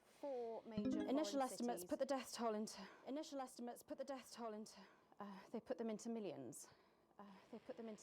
I'm being told we're experiencing some power shortages as a result, so apologies for the interruption. And apparently we can go live now to team headquarters for an emergency broadcast from Prime Minister Julia Salisbury any moment. Yes, let's go to that now. Good evening, citizens and leaders of the world. Minutes ago, operatives working for Advance detonated nuclear explosives simultaneously in four major cities across the continent. We have similar devices in 58 other urban centres and will not hesitate to detonate. We are hearing stories of power fluctuations and what could be minor earthquakes throughout the continent. Stand by.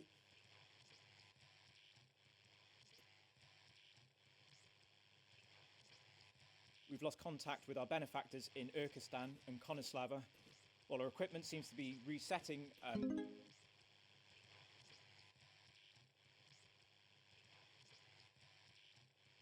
Can we get this confirmed? Can we get this verified? I need this verified.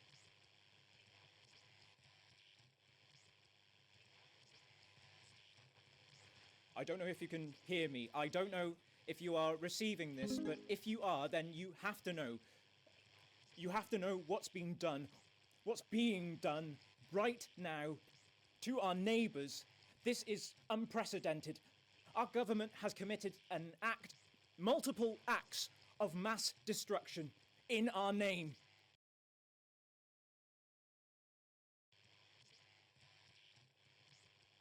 Nor do I care how you voted. You didn't vote for this. None of us did. This can't be. We are awaiting further news and, oh God. What if they respond? We will expect your complete acceptance of our terms by midnight tonight. Thank you.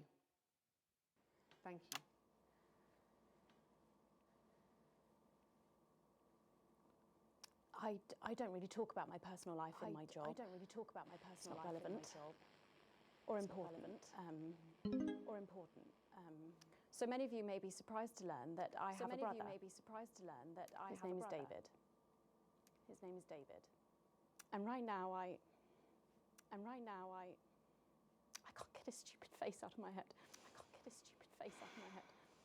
He's a researcher and he's currently travelling the continent for work. And I don't know where he is right now.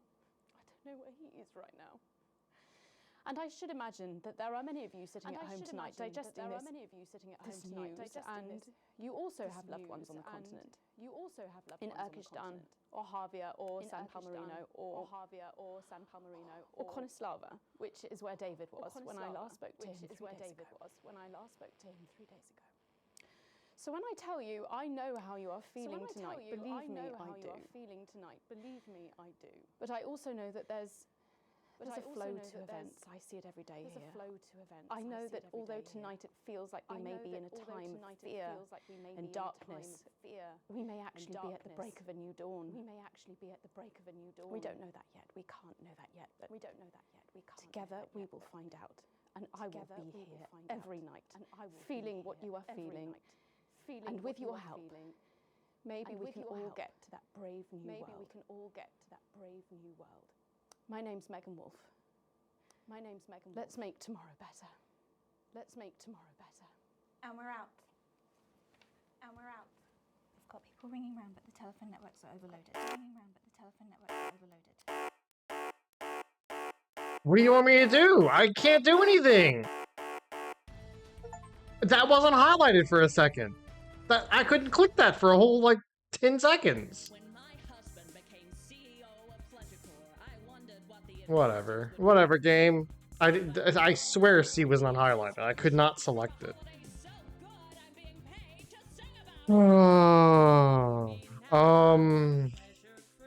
That was something.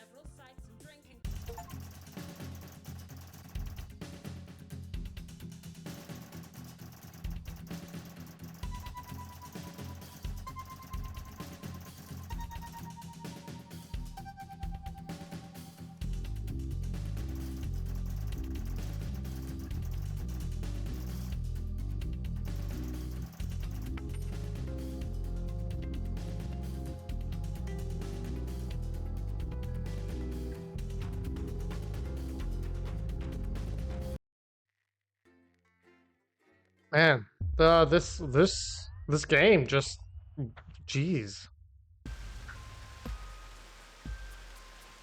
A proportionate response.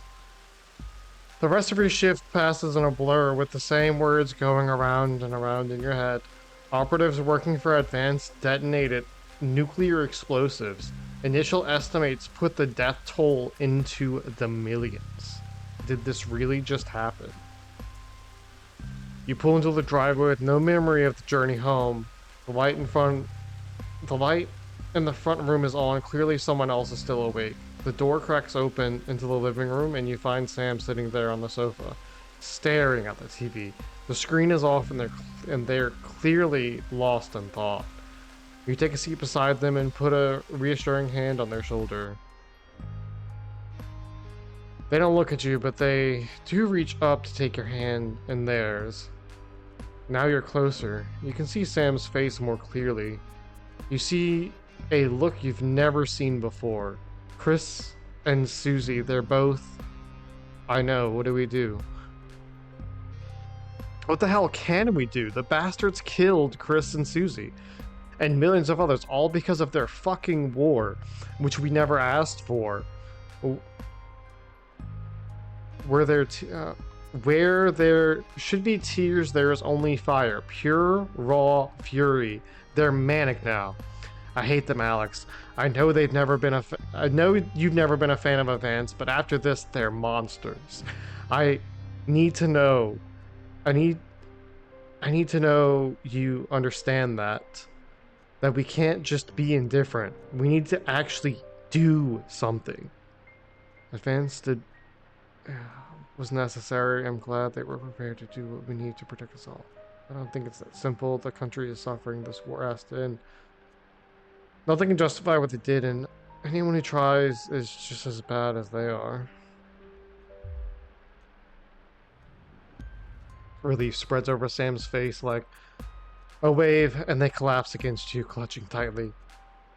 Clearly, this was weighing heavily on them. You're not sure you've even processed it all fully yet, but at least you'll get through it together.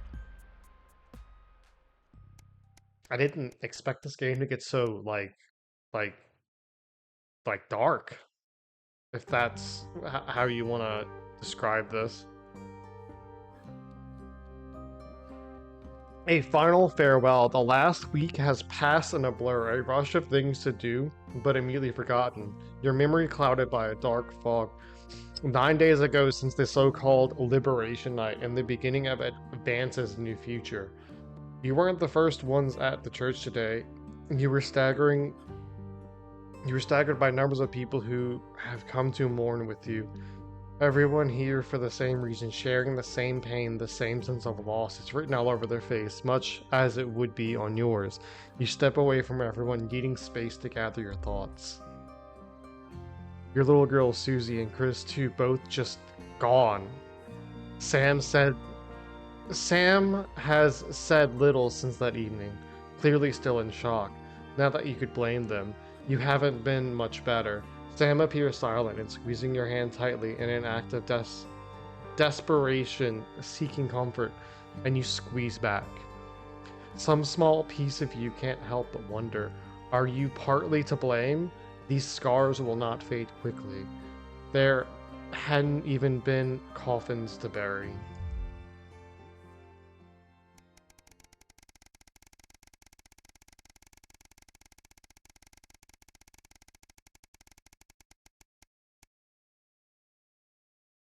An academic exodus. It's a seemingly ordinary morning, but as you go into work, you find a small crowd gathering in the break room. When you go in to grab your first cup of tea of that day, you can't help but overhear some excited chatter. You didn't hear? Yeah, another one's gone missing. What's that bring the total up to now? Oh, I should think over 100 at this point. And they won't all have been reported or noticed yet. Sorry, what's going on?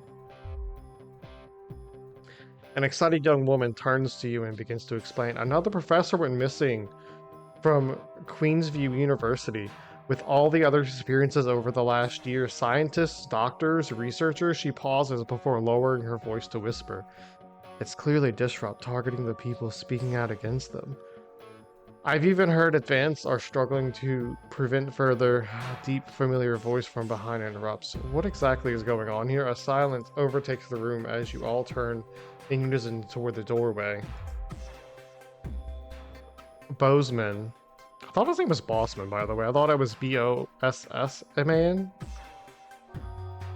Clears his voice before continuing.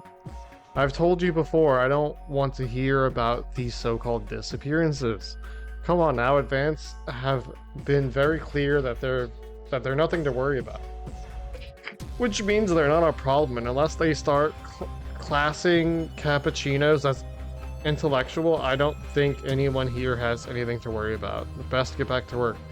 Bozeman holds up a hand to keep you as everyone else files out of the room. Look, between me and you, leave it at home, malarkey comes from on high. It's out of my hand, so I'd appreciate it if you would refrain from talking about it further. And to make sure news is in line with that schools of thought, yeah? He gives you a pat on the arm and a smile before leaving to carry on with whatever it is he does during the workday. It seems that for better or for worse, public ownership is now in full swing.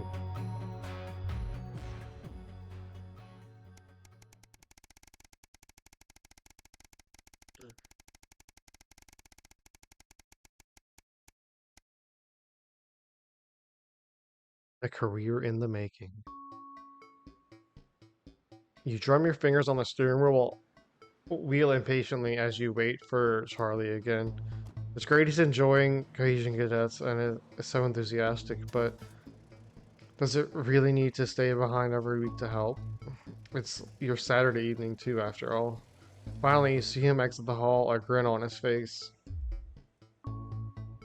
You can't help but smile back. The frustration starts to fade as you see him so genuinely happy. After hugging his friends goodbye, Charlie heads over to the car and gets in, his face flushed with excitement. So how was your interrupted as he can't contain himself any longer? Guess what? So obviously the Cohesion Gazette is at a starting point for becoming a CCO. So we get a head start when applying for that. Charlie Gush is clearly keen on explaining his news, almost tripping over the words in his effort to tell you. Well, apparently, from next year, the top 5% of cadets will be taken into special program to become CCMs, Community Cohesion Managers. And guess who's gonna be in it? He beams at you. That's great news, Charlie. I'm so proud of you. A grin from you to hear. He sits back in his seat. Yeah, I'm so glad I joined. I can't wait to tell everyone. You chuckle. I think a celebration is sore. How about we pick up some takeaway the way home? Yes, Soko. And the rest of the car ride is spent with Charlie listing every takeaway he can think of. It's great to see him doing so well.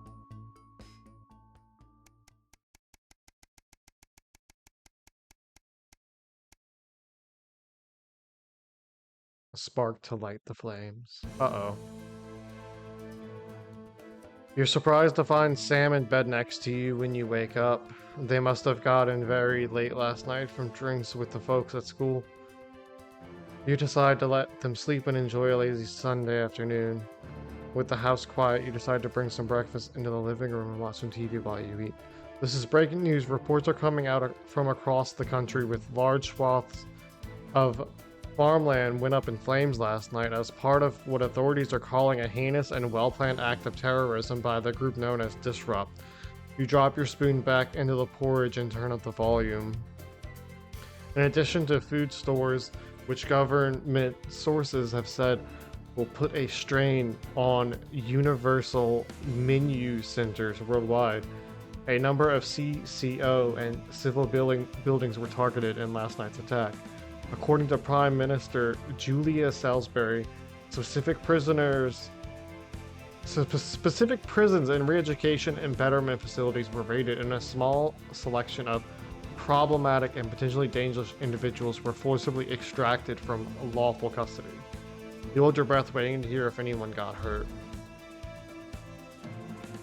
Unfortunately, it appears that the CCOs were ill-prepared for an event like this, and Disrupt seemed much more effective and well-organized in comparison. While most of the targeted locations were thankfully empty of people, given the lateness of the hour, the betterment centers were fully staffed and they came under attack. 17 CCOs and 4 administrative staff lost their lives as a result of the brutal actions of Disrupt last night, with countless more injured, many serious, and rushed to the hospital. A few Disrupt members were captured during the conflict, but the vast majority seem to have evaded capture so far. More on the story as it develops. You go to turn off the TV. You're interrupted by Charlie walking into the living room, bleary-eyed and with a piece of toast. Anything interesting on? He gestures to the TV. Immediately you leave the news on. As they cycle through the story again, Charlie watches in a hushed silence. By the end of the broadcast, they're dubbing it the Night of Fire. Everything is going to be okay, right? I hope so. We'll have to see.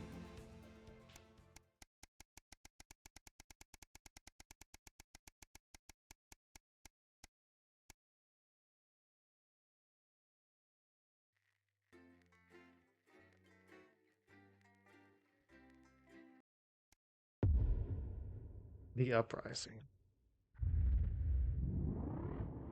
A year and a half since Liberation Night. Alex, this is Alan James. The revolution starts tonight, Alex, and we need your help. Throughout this broadcast, we're going to ask you to do things that will directly help with this mass protest. I'll be talking to you regularly tonight, and I'll also be hacking you when I can. Please help get our message out. We're on the verge, Alex. You've always been fair and balanced in your approach to us. With your help, we can tip the balance in our favour. If you play our tape at the second break, that's when we think it will have the most impact. It's on your right. Of Just the Job, followed at 10 p.m. by a chance to see the very last episode. Because I don't want to go on a date with your cousin, Colin. What have you got to lose? My dignity, my reputation. It's all right once you get past the teeth and the problematic tattoo. I am perfectly capable of messing up my own love life. Fucking rude. Sorry about that. David wouldn't get off the phone. Oh, is David single? For Christ's sake, Colin, stay out of it. I can help you. I'm an expert at romance. Ask my ex-wives. Please don't set me up with your brother. That's 10 seconds, everybody. You're not as tight, babe. Too short? Too smart. Going in 5, 4, 3. Good evening. This is the National Nightly News, broadcasting across the territories. My name is Megan Wolfe. Our top stories tonight: ashes to ashes. It's been 40 days since Disrupt conducted attacks across the territories. The coordinated action, dubbed the Night of Fire by commentators, was seen as an attempt to subvert the supply chain, but there may have been more to it.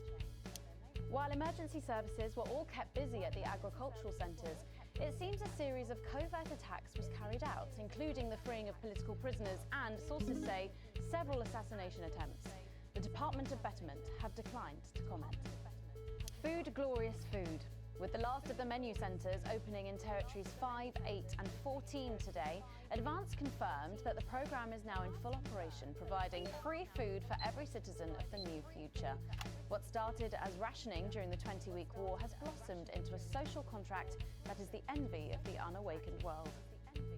Jack Tractorpants, spokesman for the menu centres, said today that while they can guarantee the contents of every box is nutritious, the actual quality of the meals you cook depends on whether you have a touch of Chef Jordan Rankley or the culinary skills of a professional footballer. If I were a rich man, problems in territories 11, 17 and 22 today as striking bosses attempted to undermine their new economies. With seemingly no awareness of irony, the former CEOs and MDs have come together to form the Wealth Creators Union, with demands including a return to 150% bonuses, private jets and mandatory grovelling zones. Advance have been quick to respond, saying if they would rather quit their cushy jobs to become nurses or teachers, they'll earn significantly more than they used to pay their own workforce. Thus far, no one has taken up the challenge. Some fun now. Signs of ever more resistance to Advance's radical policies today, as popular resistance movement Disrupt extended their reach further across the territories. The organisation's emblem appeared in every major city across the territories last night in a well-coordinated publicity stunt, which has seen them dominate the headlines. Asked about the impressive display earlier today, Disrupt spokesperson Alan James said that the movement was reaching what he described as a critical mass. A poor choice of words given recent history. 3 of our regular stories reach their natural conclusions tonight. CEO RIP. Sad news today as the remains of missing Sophia Rimington were found this morning at the company's Grizzleford facility. Sophia had become ever more reclusive following the total and utter failure of her pet project. Having flung herself into one of the toxic preparation vats, she was only identifiable by her ears. A spokesman for Rimington's Fist said, Sophia will remain in our hearts and in the approximately 45,000 flards that rolled off the production line in the last few days. A tragic ending for Sophia Rimington after a turbulent 2.5 years since she took over the company. Nerdpocalypse. It seems the story of the stranded scientists of Dante's Taint came to an end today with the final chapter written in blood. There don't seem to be any survivors in the remote cave system after a violent conflict broke out about the correct syntax of a binomial equation. Abandoned by their colleagues on the surface, denied supplies by a world which moved on without them, we have to ask ourselves, who's to blame for this crisis? Who is to blame? Where did they get those swords from? Yeah, where did they get them from? After for Johnny Hamsleeves and partner and former teammate Eric Justin, who finally tied the knot this week. Speaking as the pair headed off for their honeymoon in Territory 15, Johnny acknowledged that there would be many in the football world who wouldn't accept his choice of partner. I think it's time people grew up, he said. Some people are ginger. Get over it. All That Plus will be taking a trip to Dangley Parks for the notice board, as well as getting a sneak peek at the hottest ticket in town. That's all coming up on tonight's National Nightly News. Territories. Today is the day we take back control. Soon it will be time for you to help us again. Come out of your houses, block the traffic, bring the capital to a standstill. I've met so many of you in my travels up and down Territory 1. You always ask the same question. How can I help? Well, this is how. And as for when, you'll know. Keep watching.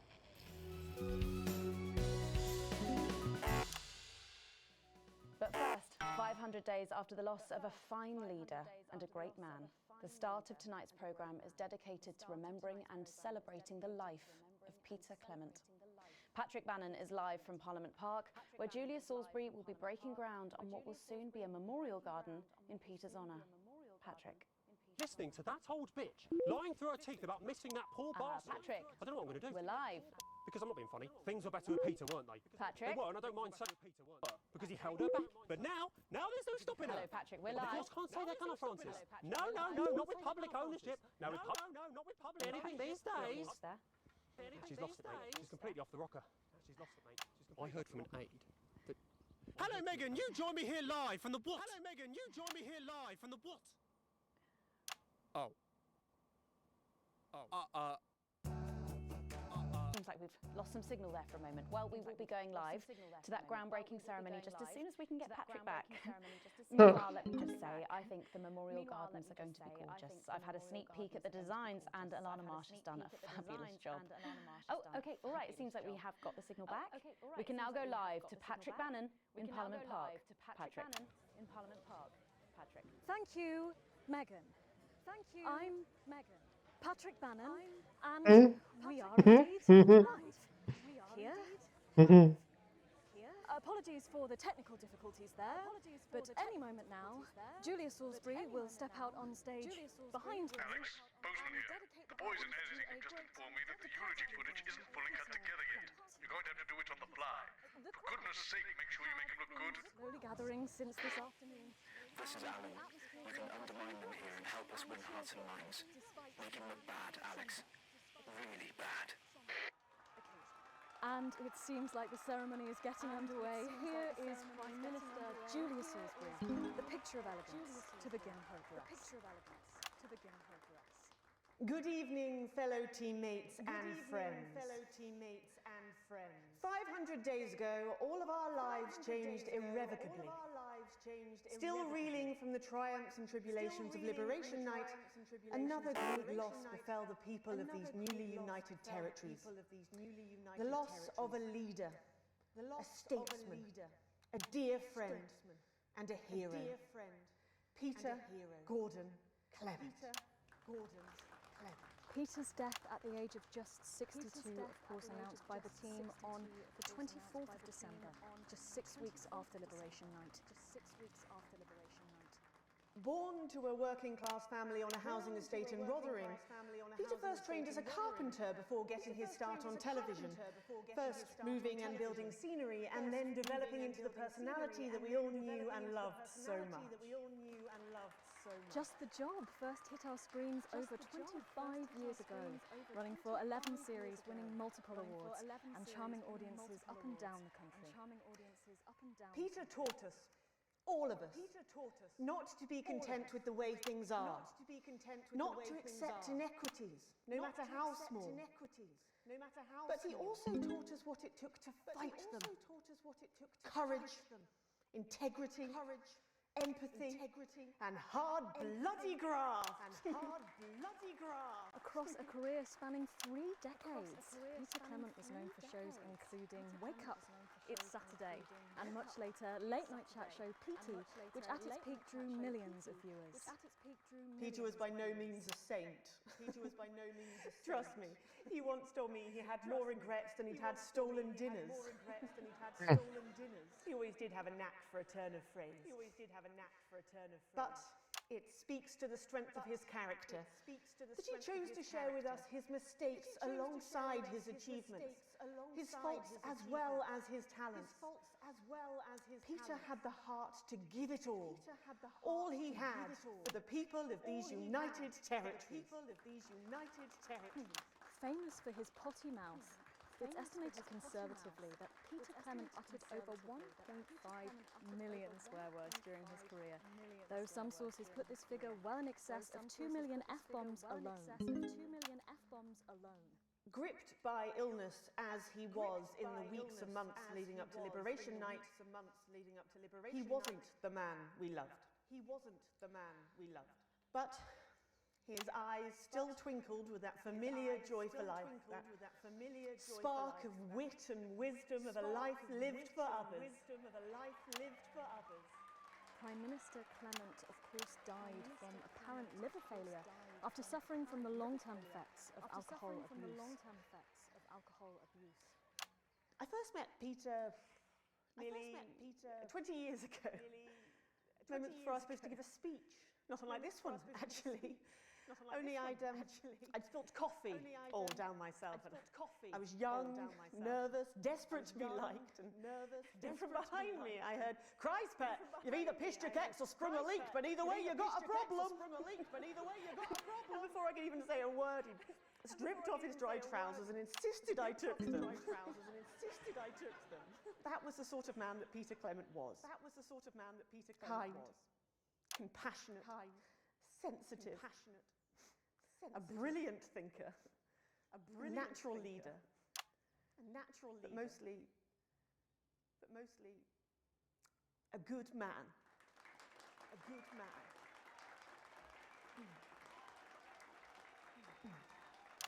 This glorious nation of ours, so beautiful and new, this shining beacon of... Thank you, Alex. There'll be another opportunity to steer public perception soon. It's really starting. You'll know when. Despite his accomplishments, despite the future he forged, the boundaries he pushed, to me, he'll always be the man in his pants, cheering on a stranger at the back of the conference. It is my great honour to give to you the Peter Clement Memorial Garden. Should we see if we can get a countdown going? Everyone with me? 10, 9, 8, 7.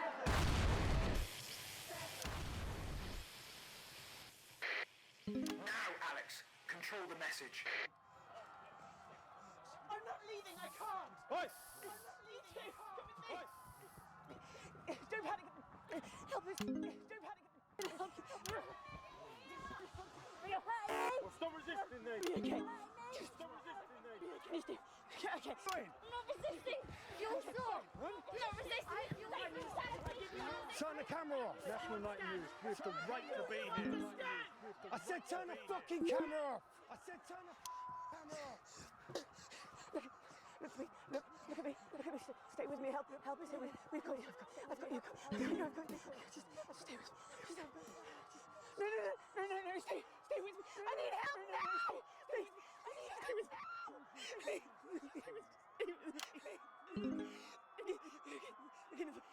Julia Salisbury! You were killed! Target approaching Songbird. Target armed. Target armed. Haven't you done enough? Look around you. Fucking time. What your precious freedom looks like is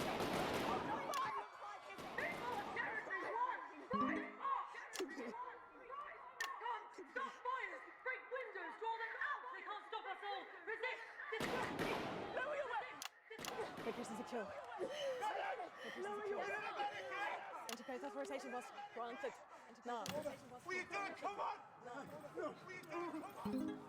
Turn that off, please, sir. Shut that off. Said, please turn that off. Said, please turn that off. Shocking scenes from the capital. Is this not enough?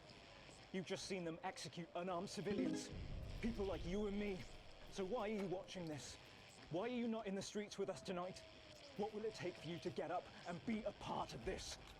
March on team headquarters, storm the building, demand elections, demand answers. Be what you were born to be, the once and future free. What that means by now.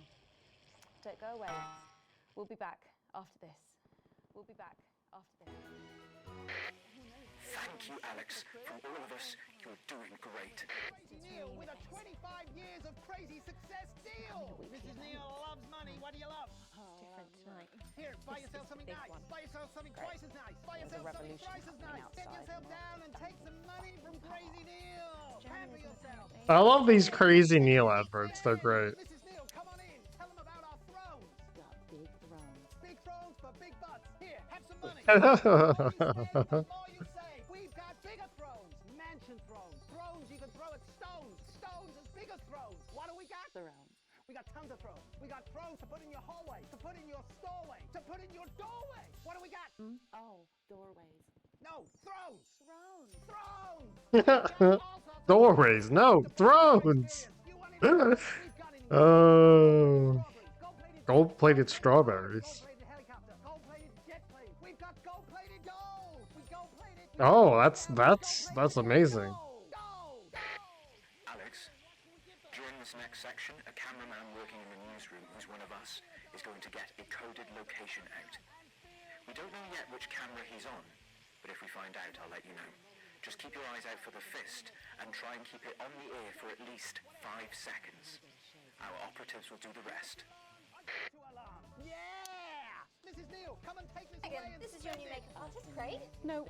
What? 25 years in the biz and it 10 hasn't been seconds, better. everybody. Come on down, because the missus needs new knackers. Okay, we are going in 5, 4, Gold. Welcome back to the National Nightly News with me, Megan Wolf. Very shortly, we'll be heading on over to the final episode of what has quickly become a hugely successful feature, The Notice Board. But before we do, let's chat with Philippa Radin. Tell me, why do you think the public love the Notice Board so much? It's real. There, I said it.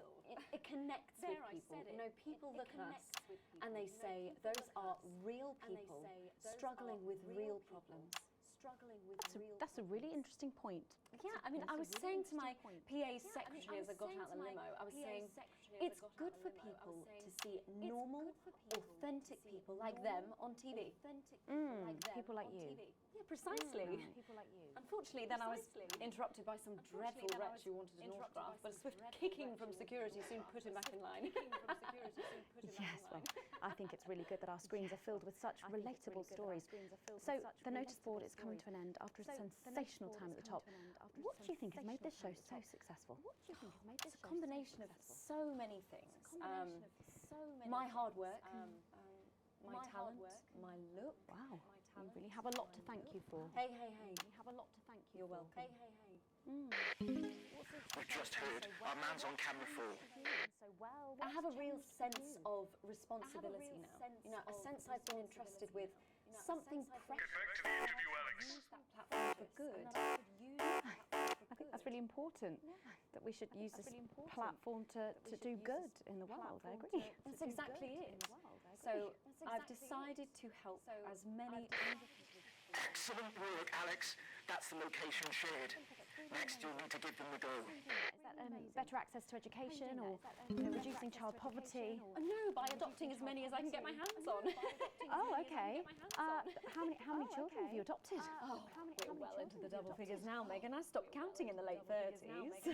Goodness, that is a lot of children. Yeah, once we finish putting them into the guest room, I'll have to put a futon in the laundry cupboard. You really are some sort of hero. Hey, I live a privileged life. What can I say? I mean, any child I can take on is a child rescued from suffering. Poor children. Were their lives really that bad before? Oh, they're Normans, I presume so. Okay. Yeah, it's shocking to think actually that only 1 in 10,000 children have a celebrity parent. I'd never thought of it that way And before. I'm doing everything I can to fix those numbers. What do you think it is about your life that's so desirable then? Well, it's mainly shame and panic interspersed with expensive bottled water, so actually if anyone wants to, I'd happily trade. That I can relate to. Right, you better go off and get ready. That was Philippa Radin sharing some thoughts about her lifestyle. I think it's really important to stay grounded and keep everything in perspective. Clearly, not everyone else agrees, but that's enough from me. Let's go now over to Dangly Parts for the final ever episode of the Notice Board.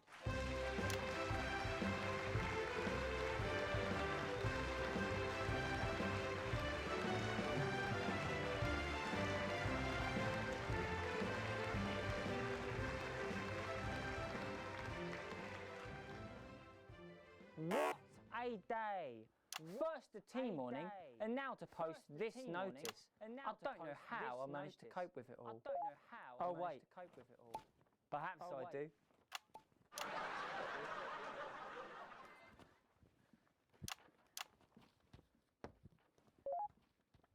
Oh! By St. Barnabas, what on earth is all this? Freeze, dirtbag! Oh, Laura, it's you. I thought for a moment you were a knife-wielding mugger or stabber. No, I'm afraid not. It's just me, a community cohesion officer, responsible for keeping crime at record lows. Of course, keep forgetting that thanks to you and your colleagues, violence on our streets is a thing of the past. What's all this, Vicar? I know, it's a disgrace. It's time for the go code. Give us 3 boos in a row, Alex. That will start the pincer movement. We might just pull this off. Push forward! 3 boos, Alex. Careful, Vicar. It looks heavy. Ha! They don't call me the Right Reverend. Ripped for no reason. Yes!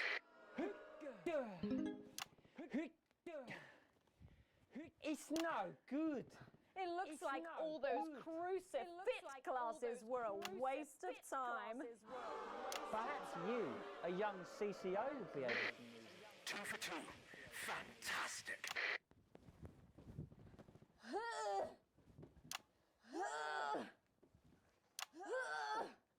Looks like all those lifting classes were a waste of time.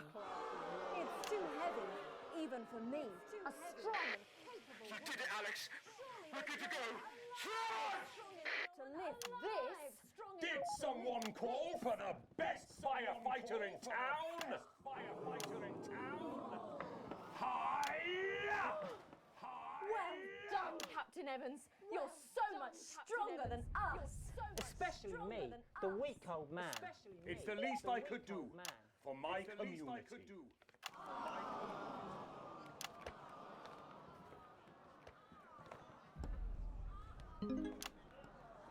No luck catching the little devil then?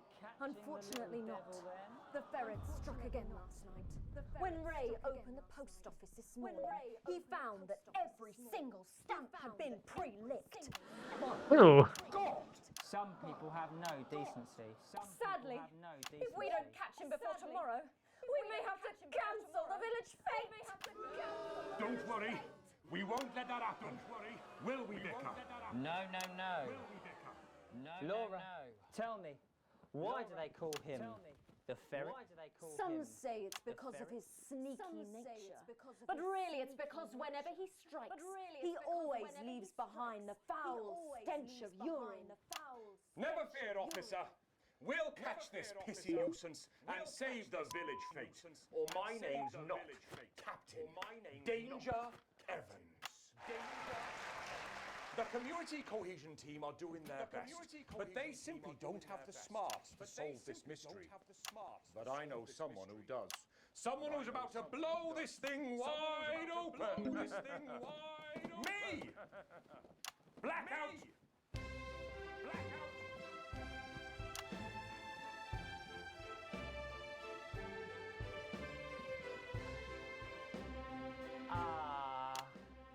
It's the morning of the village fete.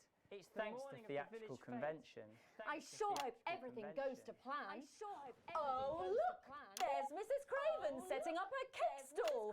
And look, there's the motorcycle display team setting up for a show that will be far too expensive for live television. I'm going to set up the coconut shy. What are you doing, Vicar? First, I'm running the tombola. Then, I'll be selling forgiveness for money. Aren't you judging the jams? I couldn't possibly. Oh, that sounded like Mrs. Craven. Looks like someone sucked all the jam out of her donuts.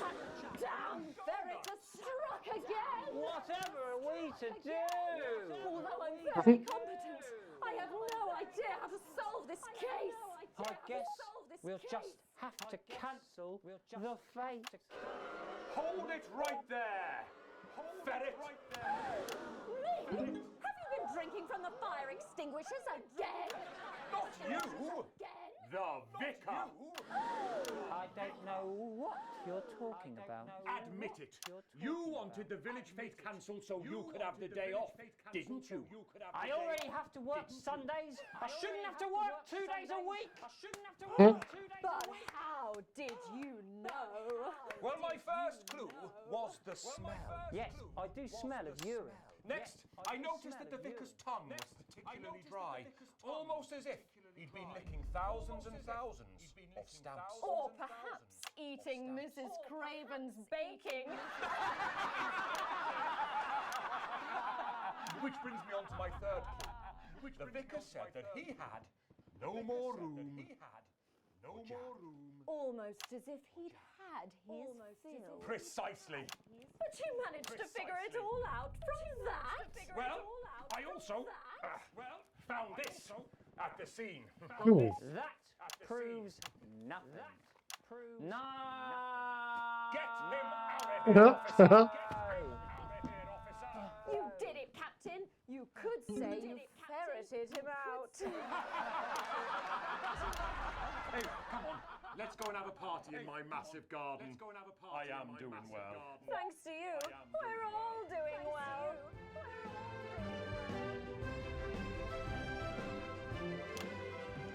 Well, that was it. The final ever episode of the notice board. And what a way to end it. Thank you as always to Jeff, Philippa and Tommy. After the break, we'll be both dancing and learning. So don't change that channel. We'll be right back. That's the ads. Well done, everybody. Wow! Wow. What a brilliant run, eh? After party at my place, eh? What advert is this, Alex? I don't remember passing in your broadcast. I think you made a mistake there. I've got 4 kinds of sausage. You've probably seen me on the news talking about You coming to the after party? and how progressive their policies are. Well, I was wrong. And I'm here tonight to say I'm sorry. One last push, Alex. We're closing in. One of the guests in the last section is working with us. You'll be asked to censor on our behalf. If you do it right, the final orders will be given. You'll get 3 chances. Get at least 2 of them right, and we're going to win this thing. It's happening, Alex. Tonight we take it back. I always envied my friends who had so much more. Over the years, my jealousy grew. So when Advance came to power, I didn't think... Scudo, is this one of the DLCs or is this a continuation of the main story? Sorry, I didn't see your message until just now. It is a continuation of the main story. Some nuclear bombs went off, and this is like currently we're in war and all this other stuff. It's pretty wild. We should have been helping everyone else to take a seat at their table. Under Advance, the country is poorer. It is poorer in ambition. It is poorer in aspiration. By the way, Advance set off like 3 bombs. Naive policies. Please, To be clear. Sorry, Mum, I'm really not supposed to say. Are we safe? Hi, I'm Maddie. Jenny just said to ask if you need a touch-up. I have hoarded myself out to the media to defend That's the my shade, is it?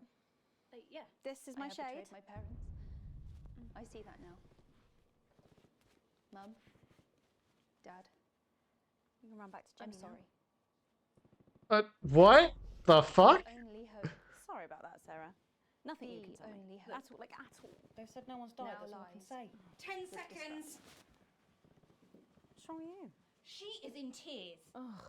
Going in 5, 4, 3. Welcome back to the National Nightly News. Later in this segment, we're hoping to be able to go back to Patrick Bannon at the scene of tonight's shocking Disrupt attack. But first, I'm delighted to be joined by the cast of the smash hit musical everyone is talking about. I'll be speaking with the cast in a moment, but first, let's take a look at them in action. Please give a warm National Nightly welcome to the Notaries.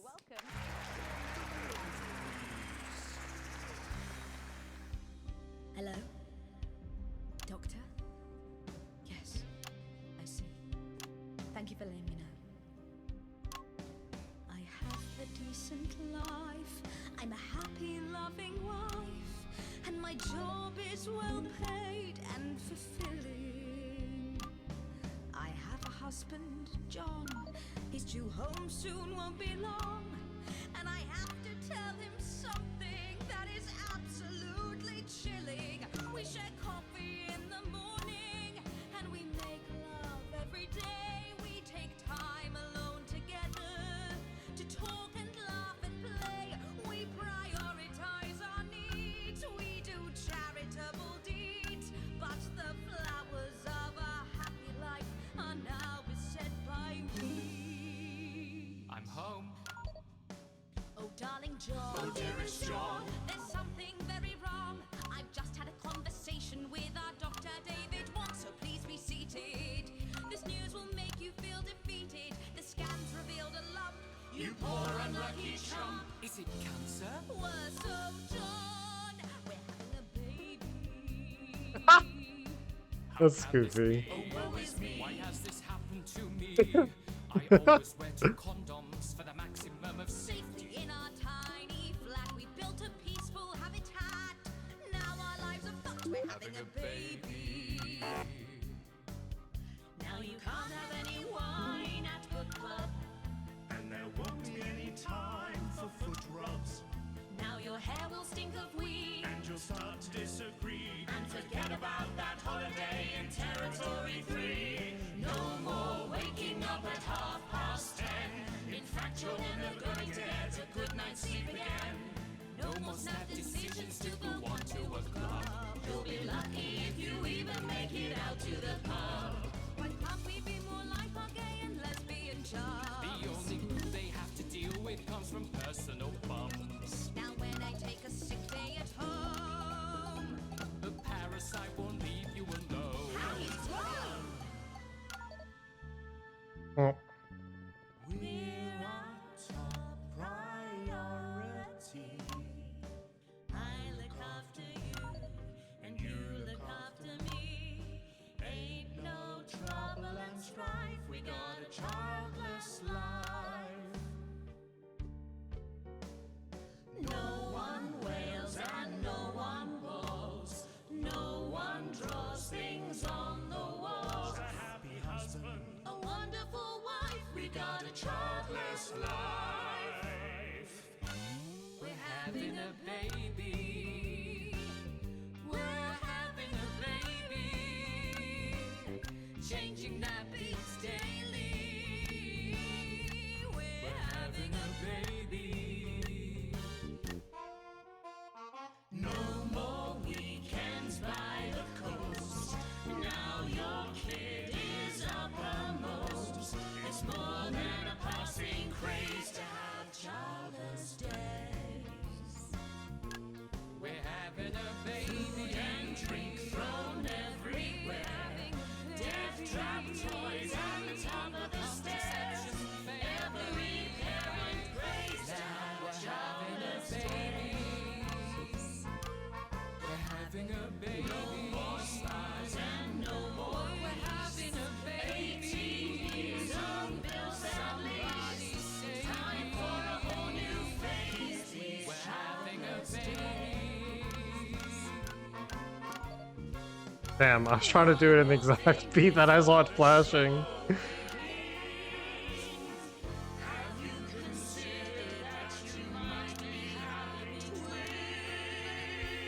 Oh no! Not twins! Amazing!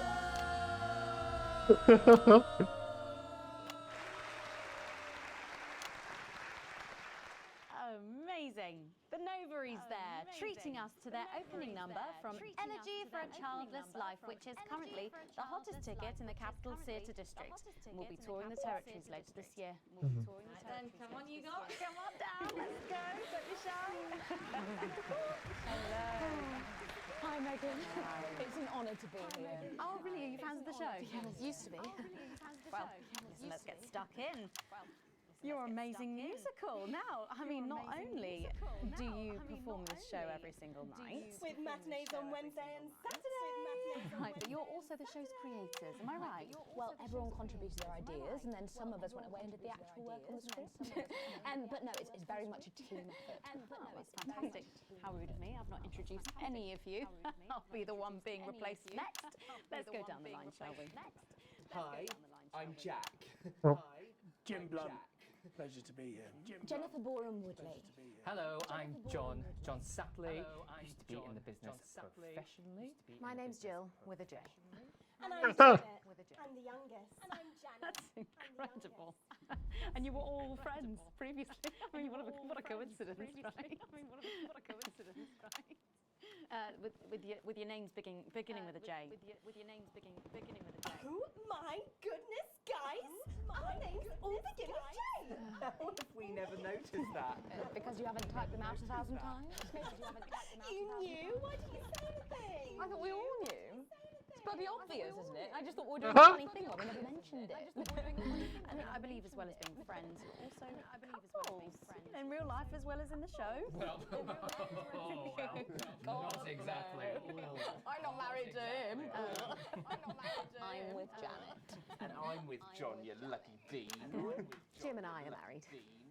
4 fabulous years. Well, that must make for some confusion in the rehearsal room. Well, you should have seen the first draft. Jen decided that Jack would play Jim, I would play Jack, Jen Janet, Jill Jen, Janet Jen. What about John? Well, my character was originally just called Man One. It was allegorical. It was very confusing. Not for a professional. After much toing and froing. Gnashing and wailing. And gin and tonic. We decided that we'd just use our own names, which is less truthful. We're also less likely to go into the wrong dressing room. Oh, God, yeah, that would be very embarrassing, wouldn't it? Of course, when I first wrote it, we were only meant to run for a few nights at the Nimbley Village Hall, but when I registered it with the Department for Culture, it caught the eye of someone high up, and before you could say overnight sensation, we were transferring to the capital! It's all been a bit of a roller coaster, really. I'm only 19. I'm the youngest. You really don't have to repeat that. I had to give up my job as a mortuary technician. Well, yes, we all had to move to Almost a track of who's talking. I love that job. It's been a very turbulent time. So peaceful, no singing. So peaceful, no singing. This piece isn't. Stand by, Alex. Censor the orange. It's about children and why you shouldn't have them. In a way, I guess it is political, with a small p. After all, we are a solid unit, and eagle-eyed audience members will see we nod our heads to advance on stage throughout, and we target the messaging at women aged 22, well, about 35, as they're the most likely to be afflicted by this terrible problem. Terrible problem. Having children. Terrible problem. You understand, Megan. We clearly agree. This isn't about me. Of course, we see that there are advantages to a family unit, but eagle-eyed couples watch as the little parasites advance on their lives, and there's no time to play the guitar, get through a book, or watch a movie. They're exhausted, passed out on the couch by 20 to 9, for God's sake. Very chatty tonight, dear. Usually I'm the chatty one. You're the youngest, we know. It's not a badge of honour, Janet. Oh, well said, John. Thanks, Jack. Got you back. So could you just tell us what is the play about? What happens in it? Well, go ahead. It's a tragedy, obviously. Jennifer, myself, and John have their child, and then the story charts the downfall of their hopes and dreams. And there's lots of singing. I'm dancing. Lots of singing. A lot. My character works at a menu centre for a distribution unit. Eagle-eyed, she sees her friend's rapid advance to a pit of despair. Becoming a target for children's TV advertising at the age of 22, she decides to take drastic action. I can't really say more though. I probably said too much already. Let's not spoil the second act for anyone who might come to see it. Which should be all of you. For too long, we've been told that a life without children is somehow incomplete, that children are a blessing. Well, I've done the research, and they're not. Besides, there's already loads of bastards running around all over the place. So. We just want people to have the option of a happy, child-free life without stigma. You know, when I was 14, before I had come out, I had an experience with a girl called Julia Jacobs. She was an experiment, I guess, you know, a chance to dip my toes into the... Well, thank you all so much for coming in tonight. I really hope you keep them dancing in the aisles for many performances to come. The noble is there. And I am pleased to say we can now go back to Patrick Bannon to get the latest from the scene of tonight's horrific events. Patrick, you okay? Thank you, Megan. This is Patrick Bannon reporting from the scene of tonight's devastating and symbolic attack tonight this evening. An attack which I myself have found myself caught up in. I'm still a little dazed and a little deaf, Megan. So I hope you'll forgive me if I seem that it's time to speak with the Prime Minister. Mrs. Salisbury, that's you. You're still here. The Prime Minister. I couldn't leave. Not when there were people that needed help. Any team player would have done the same. I don't deserve praise for being human. Yes, no accolades here. Who? Who exactly? Or lemonade. Right. Jeremy? So, is the Or situation the now- actual are we Patrick? safe? Is the situation now, are we safe? Yes, the security services... That didn't answer the question, okay. Just, yeah. I would like to assure the public that Patrick? some injuries, there were no He was acting weird when the broadcast started. Yeah, I don't know what happened to him. They just... That's right. No civilian deaths. Just the 4 disrupt terrorists curtailed by law enforcement who were, as always, so cohesive. If I may, I have a message for your viewers. Of course, speak there, on the camera there. Speak there, on the camera. Stay at home tonight. Do not become another casualty of war. Disrupt have had their moment, but as the departed Peter Clements once famously I was trying to censor that bullshit, but whatever. Thank you, Prime Minister. Look at the viewers didn't like that. Strong words of strength. I guess it had to be orange. Back to the studio. Megan, now in the studio with Megan Wolf now. Patrick Bannon there, bravely reporting from the front line of tonight's horrifying bombing. Maybe you need to get checked out, Patrick. Well, that brings us to the end of tonight's National Night News.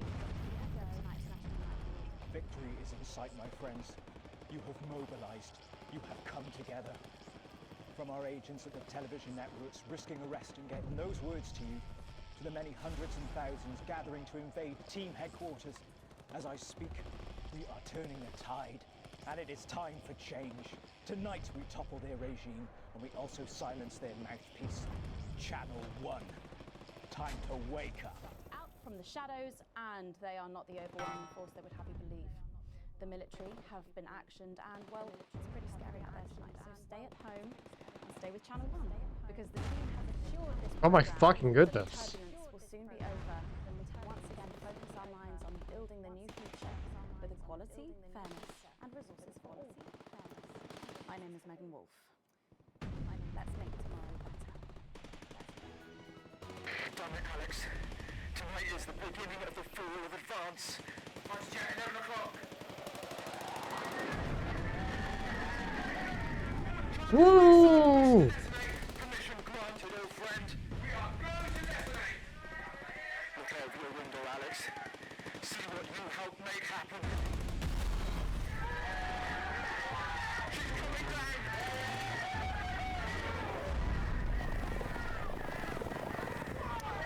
Up there.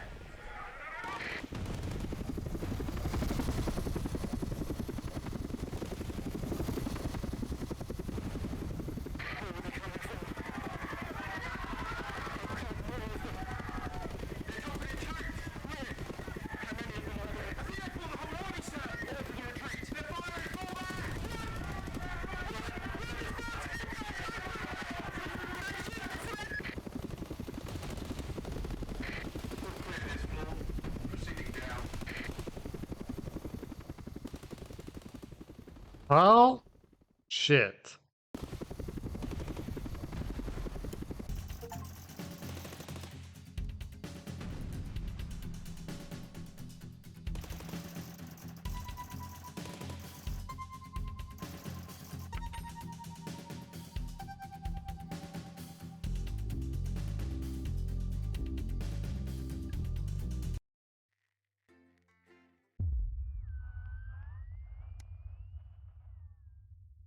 An important review.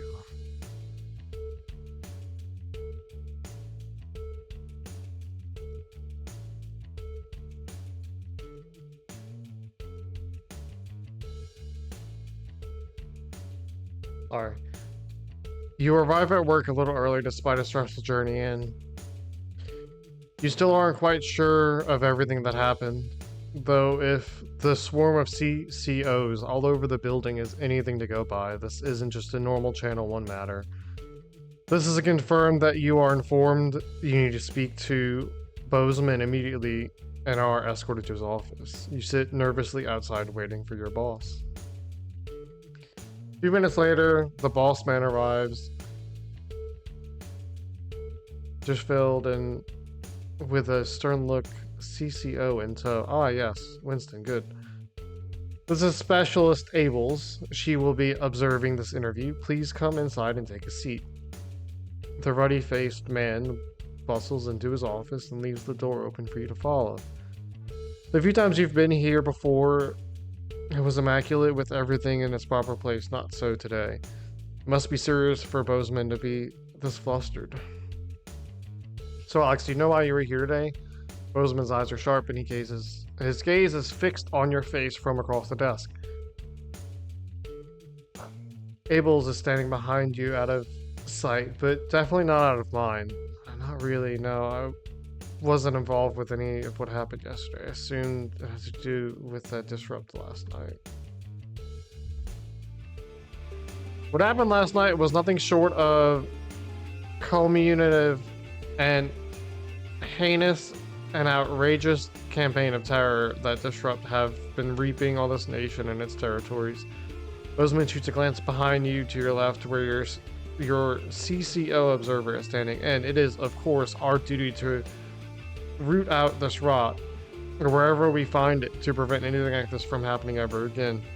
I have been asked by Advance to perform interviews with all staff members involved, and will be submitting a personal review of your performance both during the incident in question and throughout your time here. This can only end well. He shoots a quick smile. Don't worry, it'll all be fine. Arranges the papers, Bozeman clears his throat and begins. Obviously a lot happened last night, and I have a number of interviews to conduct today. So I'd rather none of them take any longer than necessary. Please be brief, concise, and clear in your answers. You nod. Let's start at the beginning of the broadcast and work your way through. After the attack at the memorial, you seem to have portrayed the terrorist in a quite sympathetic light. Why? I showed what was happening, the news. That's our job, right? Yes, of course, and with everything in flux, you weren't to know what would happen next. I'm certain you did the best you could, Alex. You always do. Bozeman scribbles some notes down. The noise of his pen scratching into the notepad, punctuated only by the constant tick-tock of his ornate clock. Hopefully this will be over soon. Reviewing the broadcast, we noticed something a little odd about a particular camera choice. It was while everyone else was talking, and where did I put it? Ah, yes, here it is. Do you recognize this? A flourish. Bozeman produces the leaflet from the notice board and places it on the desk in front of you.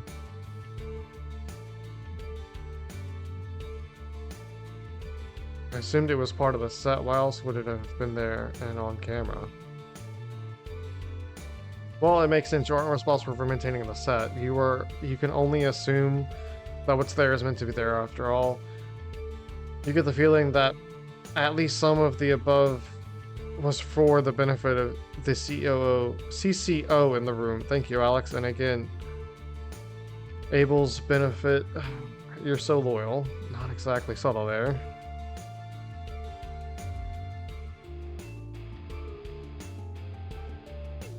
There was one thing we noted during the finale of the notice board. Bozeman picks up some notes on the other side of his desk. You seem to play an odd choice of sound effects relatively early on. Now, the script was expecting laughs, but for all three, you choose to play boos. Why did you do that? I'm sorry, I was under the impression that I could pick freely. Did that not change? I felt they were the most appropriate choices. Art is subjective, after all. Well, of course, obviously, we want all of our shows here at the channel to be successful as possible, and we allow our staff significant degree of autonomy. I'm sure no one will try to fault you for simply having a different sense of humor. You can see Bozeman is frowning as he writes this, clearly not convinced by his own words. Maybe he likes you more than you thought? How many other people would he be interviewing today? Towards the end of the show, there appeared to be some issues with the sensor equipment. At this point, Bozeman pauses for a moment, putting a lid on his pen and placing it carefully on the desk, perpendicular to his notebook. How do you explain the fact that you censored perfectly acceptable language during the file segment? There seemed to be an issue with the machine. Frank probably forgot to do his checks again. I just do what the display tells me. I don't decide on what's supposed to be censored.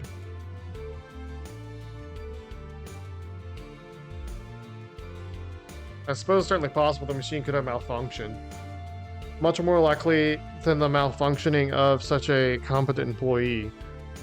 We'll make sure to have maintenance look at it right away. With the price we paid, I expect it to last at least another 20 years, just like the last one. Bozeman chuckled. How many questions will you have to answer? At this point, Bozeman took out a pair of glasses and placed them somewhat delicately at the end of his nose. Then the portly man leaned forward to examine his notes in detail. Now, obviously, we expected the odd bit of interference here and there. Unavoidable, however. He paused, turning the page to an adjoining pace. Interference is not the same as terrorist propaganda. Would you care to explain how quite so much of the messaging found its way onto our airwaves with everything else going on? I just didn't realize until it was too late. The machine's been out of date for years. Even the last update didn't make life any easier. Out of the corner of your eye, you note Specialist Abels is visually more attentive, awaiting your response. Well, it's certainly true that accidents happen, and with the various stresses of last night's broadcast, I don't think anyone could begrudge you your slight drop in attention. Bozeman smiles warmly. I don't think I picked the top option. I thought I picked the bottom option. You offer a strange smile back. A loud creak breaks the growing silence as Bozeman leans back in his chair. The tape of that poor Miss Brightman? Why did you play it? Help me understand. Why play that tape? As you meet his gaze, you're almost surprised to see an earnest concern in the old man's eyes. I was worried that Disrupt might do it if I didn't play it. It seemed like the news. Isn't that what we do? Show the news?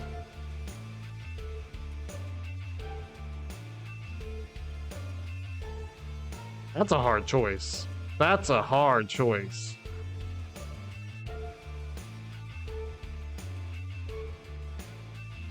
I was worried it would Disrupt to do it if I didn't play it.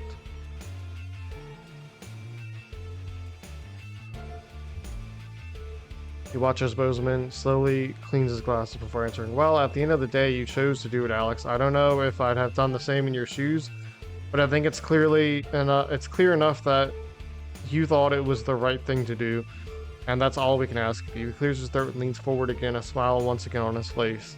I believe that's all I had for you, anyhow. Thank God it's over. I think that's all the information we need for now, Winston. Bozeman looks questioningly at CCO, but by the time you've turned around, the moment has passed.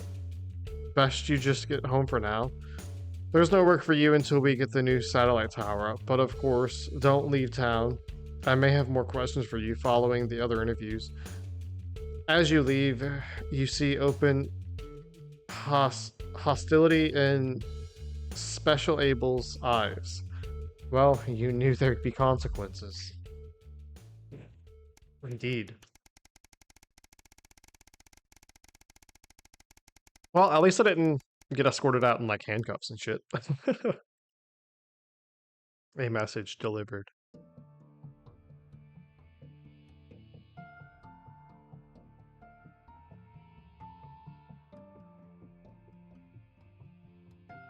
A newspaper falls to the floor, slipping from your numb hands.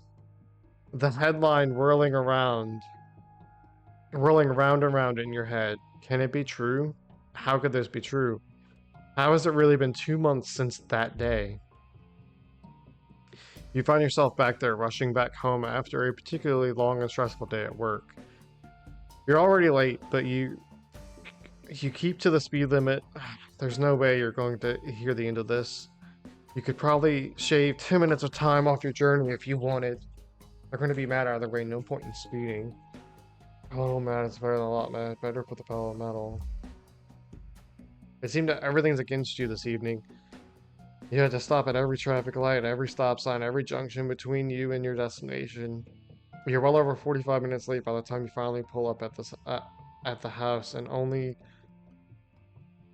to see a betterment vehicle parked outside, lights still flashing. What's this about?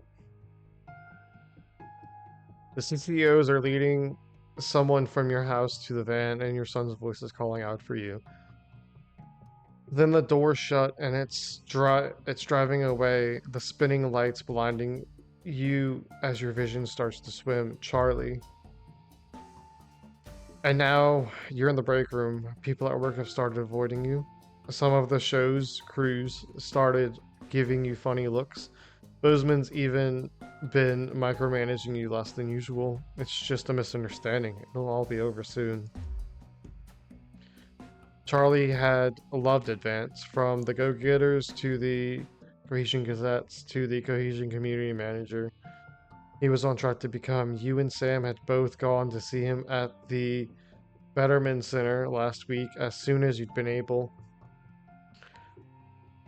Even then, he'd been positive, making friends, explaining that the system was there to help people and that he was actually able to do that while staying there too. It just couldn't have happened.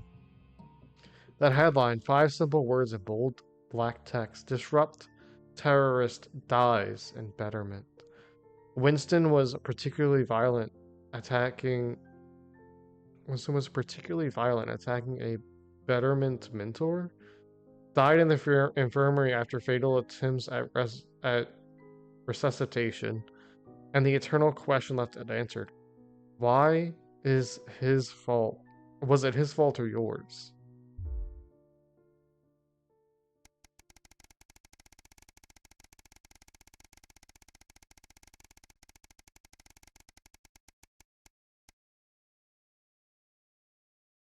A banquet for some. It's your anniversary. A week away. Could have been just from the doctor ordered for you and Sam. But after speaking to the travel agent, there's just no way you could afford it. Maybe next year.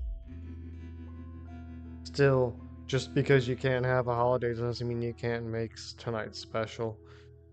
You have the day off tonight, so you could try and make a nice romantic meal this evening. Though they did expressly tell you not to bother this morning, you think a cheap last-minute gesture won't change anything. Were their exact words: it'll be nice to have a little evening together. You get to work, turning the house into a perfect romantic setting for tonight.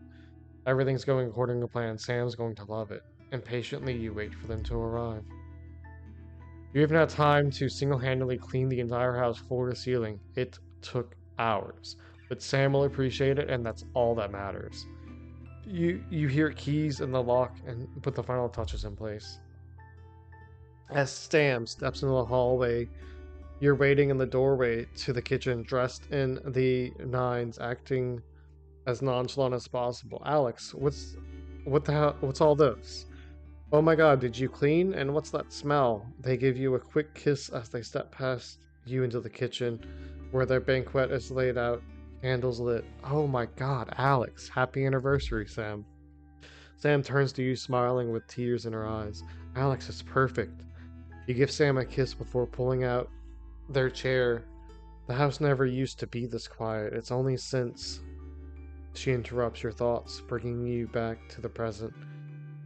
You really didn't have to do this, Alex. I know, I wanted to. I love you, Sam.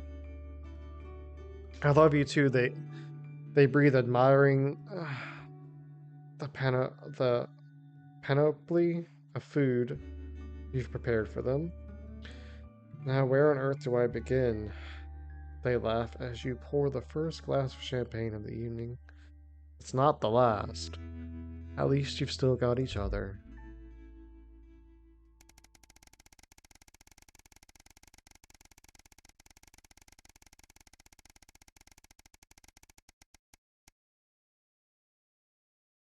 A job down.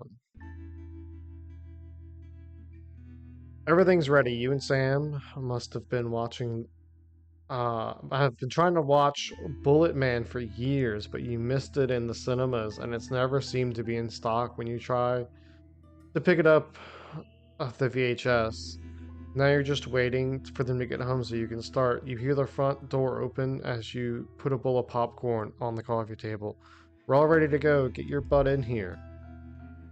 Sam comes in with a vacant stare, ignoring both film and snacks as they sit next to you.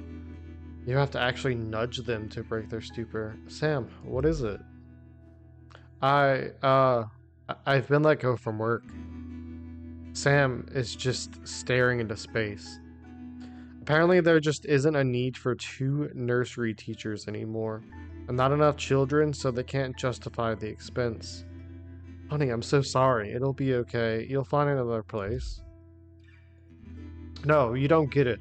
There just isn't a demand for younger teachers anymore. Not just here, anywhere. I don't know what I'm going to do. What we're going to do. You pull Sam into a hug. I know things are tough, but we'll think of something. How, Alex? We're barely scraping by as it is, and now? Sam starts to sob. We're gonna have to sell the house. I can't see any other option. We've got too many debts to pay. If that's what we have to do, fine. If it's only the 2 of us living here now anyway. I suppose you're right. Still, I hate the idea of losing this place. Think of everything that's happened here, Alex. They fall silent and thinking. Eventually you start the film, but neither of your hearts are into it. Too busy thinking about the future. Still, the house isn't everything. It's the people who make it home. Home is where the heart is, after all.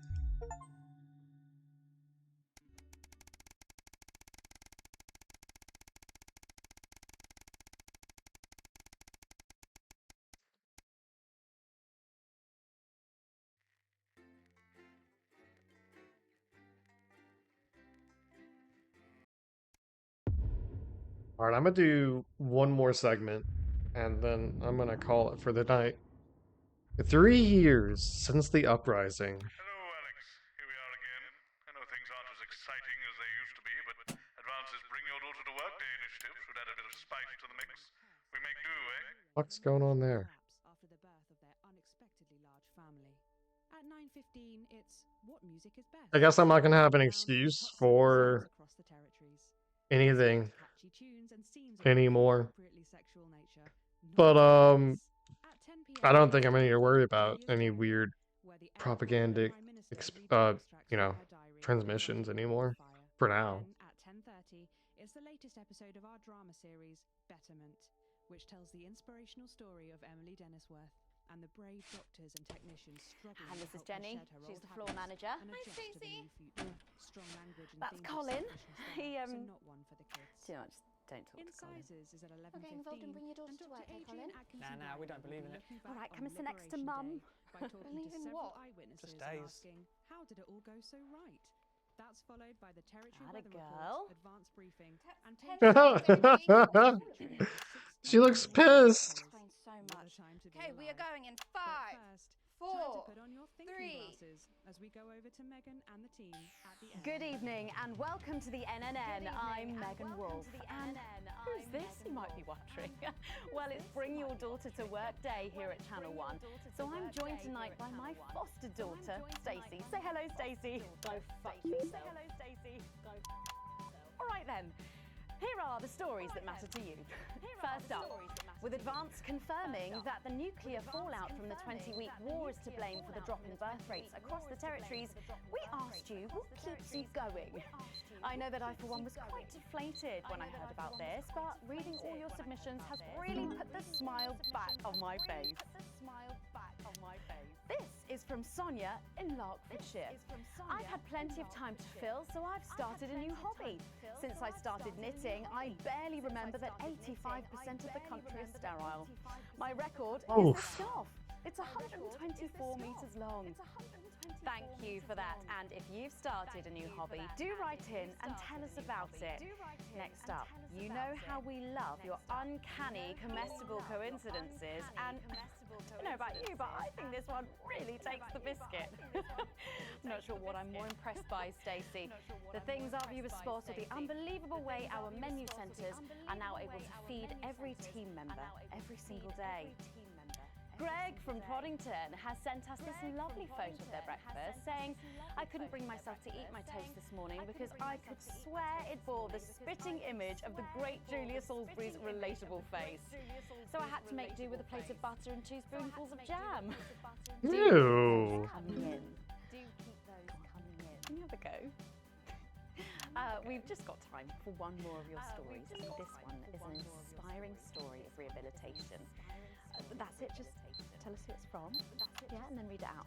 So this one says it's from John in Stokely. Before I was convicted, I'd never read a single book, but since I was released from Betterman, I haven't been able to stop.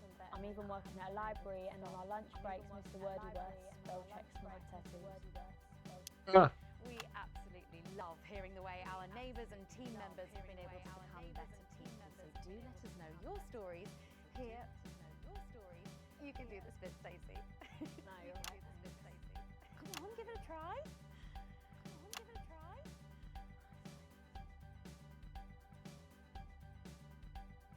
Let us know your stories here at the NNN.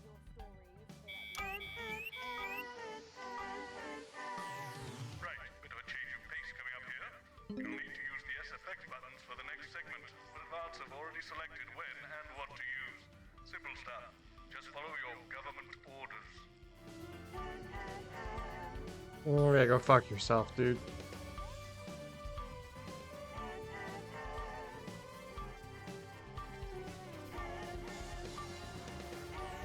In. First up tonight on the NNN, it's time to celebrate this week's team lottery winners. In. From the Shakespeare Theatre right here in the capital, we're going to hand over to Julia Salisbury. I suppose you don't think much of her either, eh, Stacey? She's got a lot more going for her than you wankers. Okay. Surprising vote of approval there from Stacey. Let's go live to that right now. Good evening, everybody, and welcome to this week's Team Awards. Of all the many duties I have as team leader, this is by far the most pleasant. As I so often say to you, the uneven past is now, following the demise of Disrupt, firmly behind us. This is the new future. And I say to you, it's better now. I am delighted to be joined here tonight by one of the oldest people in Territory 1. He was born over 107 years ago. Please give a warm team welcome to Alfie Tajbadger. So, Alfie, you must have seen so much in your lifetime. What have been some of the highlights? Alfie? Is he all right?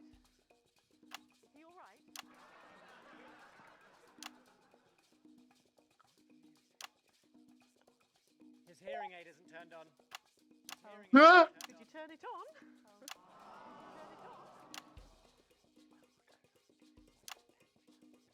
Drains the battery. Well, buy him a brand new battery after the presentation.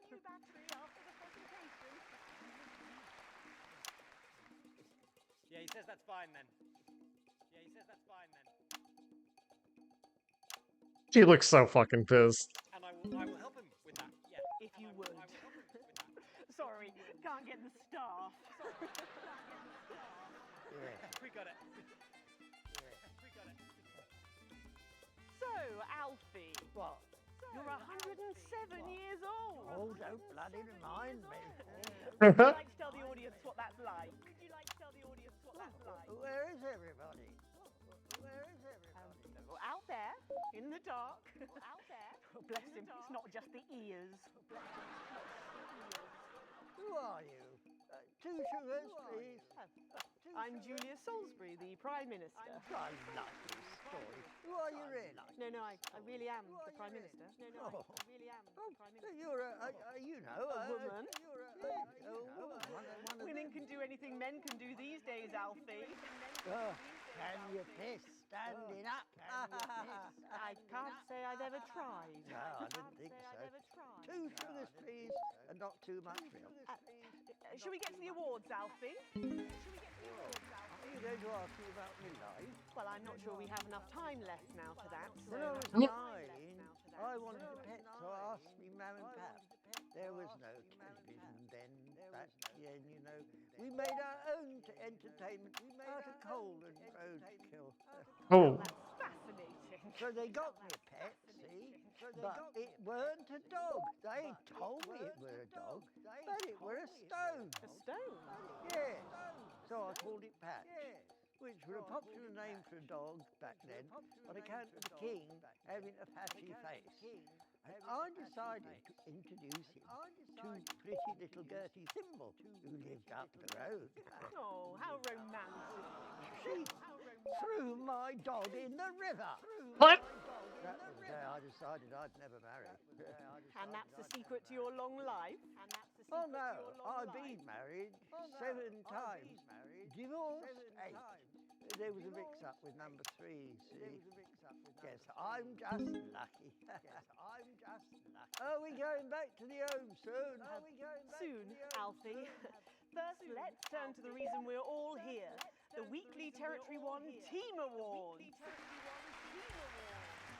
First up tonight is a lady who really knows how to put in the extra hours.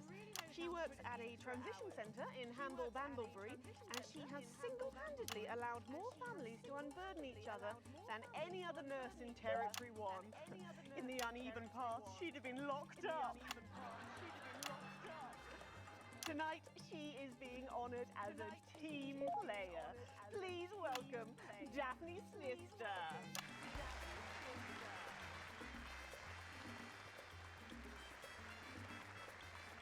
Are you here to change me? Just give her a medal, Alfie. There's a good boy.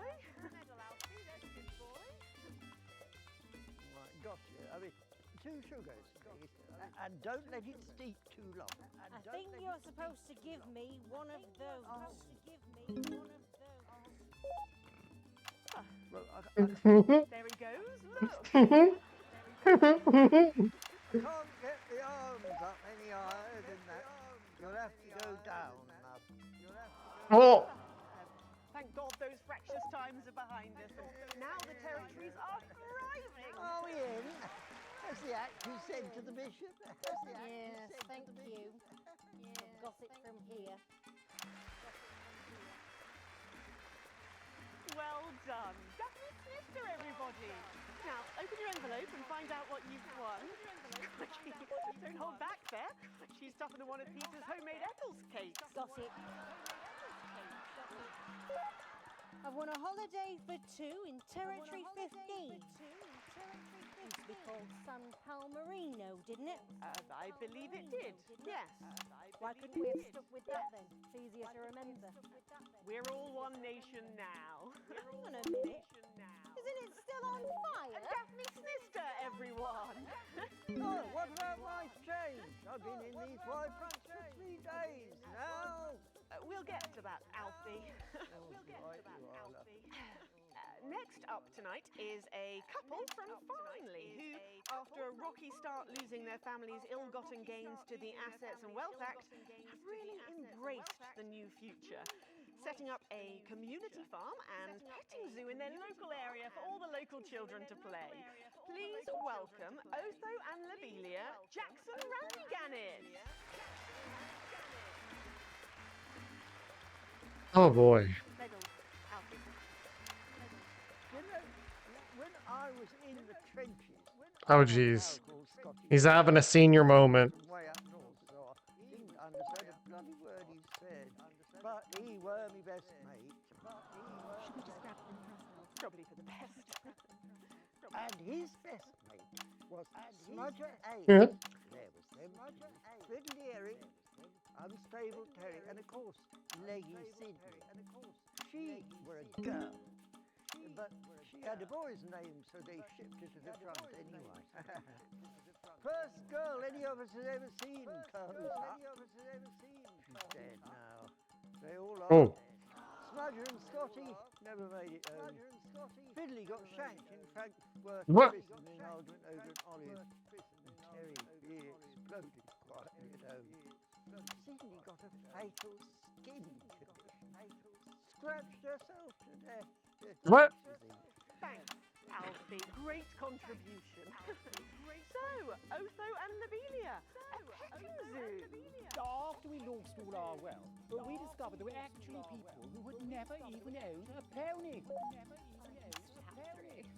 So we decided to do something about it. That's the type of people we are, you see. Advantage of a private education, probably. Well, I'm sure we could debate that all night, but there's no time. So, let's see what you've won. Yes, there's something I want to say to you. Absolutely. Every citizen of the new future has my ear. When advance came to power, you took all of our wealth. You took the shirts off of our backs. Quite literally, in my case, I used to collect You might as well have the rest of it, too. Oh. Oh God, not again. I've said it once, I've said it 1,000 times. Fannies and the news are not good bedfellows. Keep those flappy bits off my channel, Alex. Hand matter. And you are? Hand matter. Oh, no. What a go! It isn't right and it isn't fair. You tell him, girl. That's my wife, you know. No, you don't. You can't mix pearls with swine. It isn't right. We used to have 3 horses sent into Thetford Hunwell. And now what have we got? 2 mangy goats, 1 mongrel dog called Cat. Oop, didn't mean to do that. Bloody shut up! Can we get this over quickly with, please? As the actress said to the bishop. Oh, here we go again. Hello, Alfie Tadge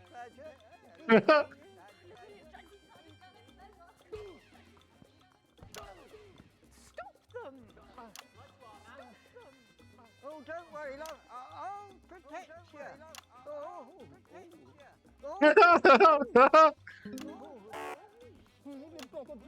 What he knows. You know, this reminds me of when I was in the 20s and we go to the promenade at Shining on Sea and watch all the pretty girls. It's so chaotic. Everything was black and white then, of course. We'd visit the Penny Arcade and try to win a block of lard to take I home. don't know what's going on anymore. Buy lard in those days. You had to win it.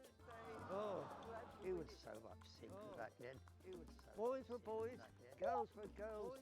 Everyone else was recruited by the circuses. There were loads of them, you see, circuses, with their big tents and their candy floss. You'd hear the music, the pipe organ, drifting over the nearby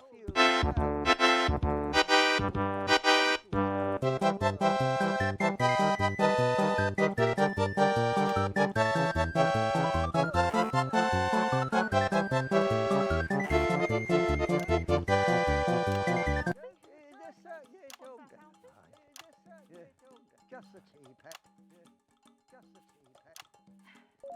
Well, that was an unexpected dose of naked nostalgia.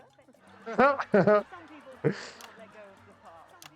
That's why I look in joy and fervent admiration at the younger generation. So cohesive, such a team. And with fertility falling throughout the territories, we should value our fabulous new generation now more than ever. Our final winner tonight is a go-getter who really went and got him, helping to root out more than 170 disrupt collaborators in his own neighbourhood. Since then, he's gone on to be a senior cohesion cadet leader and organised all of the entertainment at last year's Camp Cooperation. Our final winner tonight, Edwin Neverlay. Oh, amputator. You should be in a transition centre, you old monk. Prime Minister. Wow! It's an absolute pleasure to finally meet you. Fucking rude! In my opinion. We're very similar. Well, I've never been much of a role model. Nonsense. Prime Minister, you have saved this country. Prime Minister, you have fought enemies, foreign and domestic, with an iron fist. As with my own tiny fists have I. Well, let's open the envelope and find out what you've won. Maybe it'll be a fist enlargement.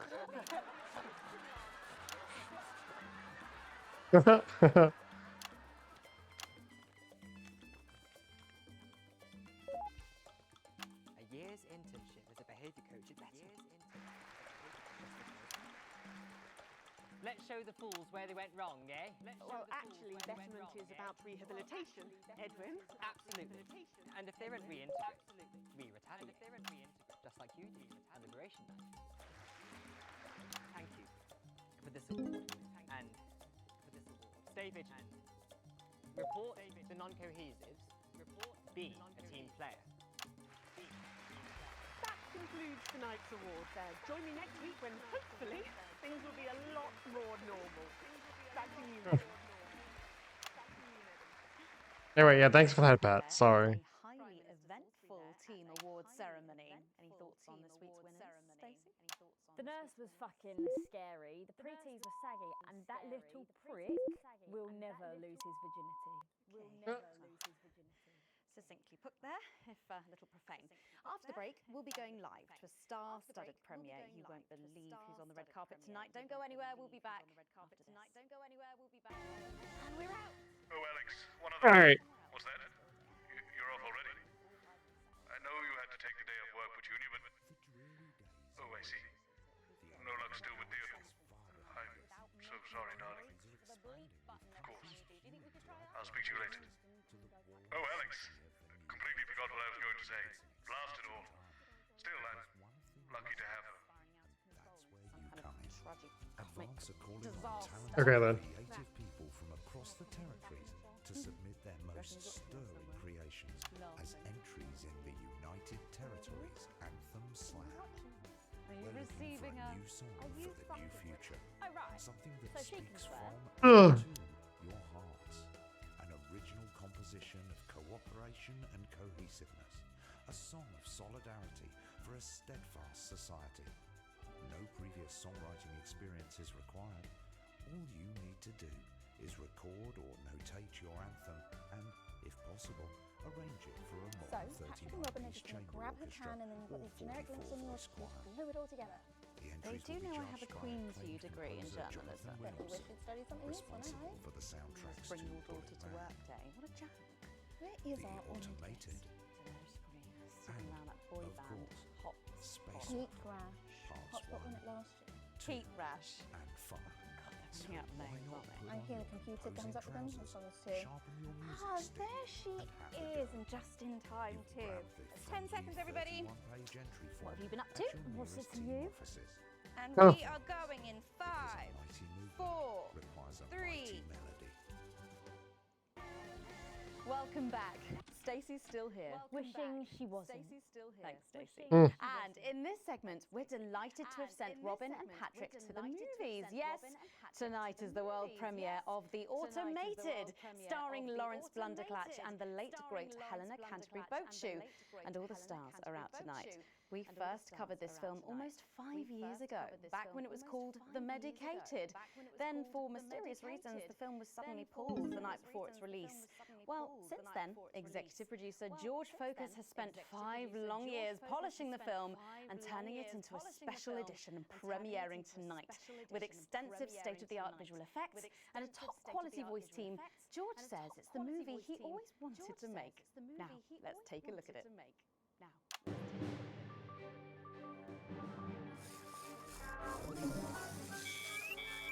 I already knew it. I can't deconstruct it. It was like, oh, we're gonna have interference. You'd think with all this advanced equipment, I wouldn't have interference anymore. But whatever.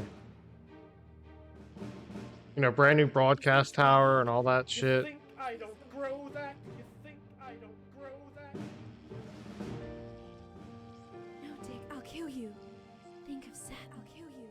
There's something on your face, Chief Harrison. Chief Harrison. I wish you were real, baby. Flesh and blood, baby. Captain Quasar. But you're just ones and zeros, baby. If only I'd noticed. Captain Quasar. You rusted, Quasar. but I didn't notice it. Captain. I'm buffering, Dick, you said. Got one on you. God damn it, blast it all! Here's a map. What's a map? Here's a map. What's a map?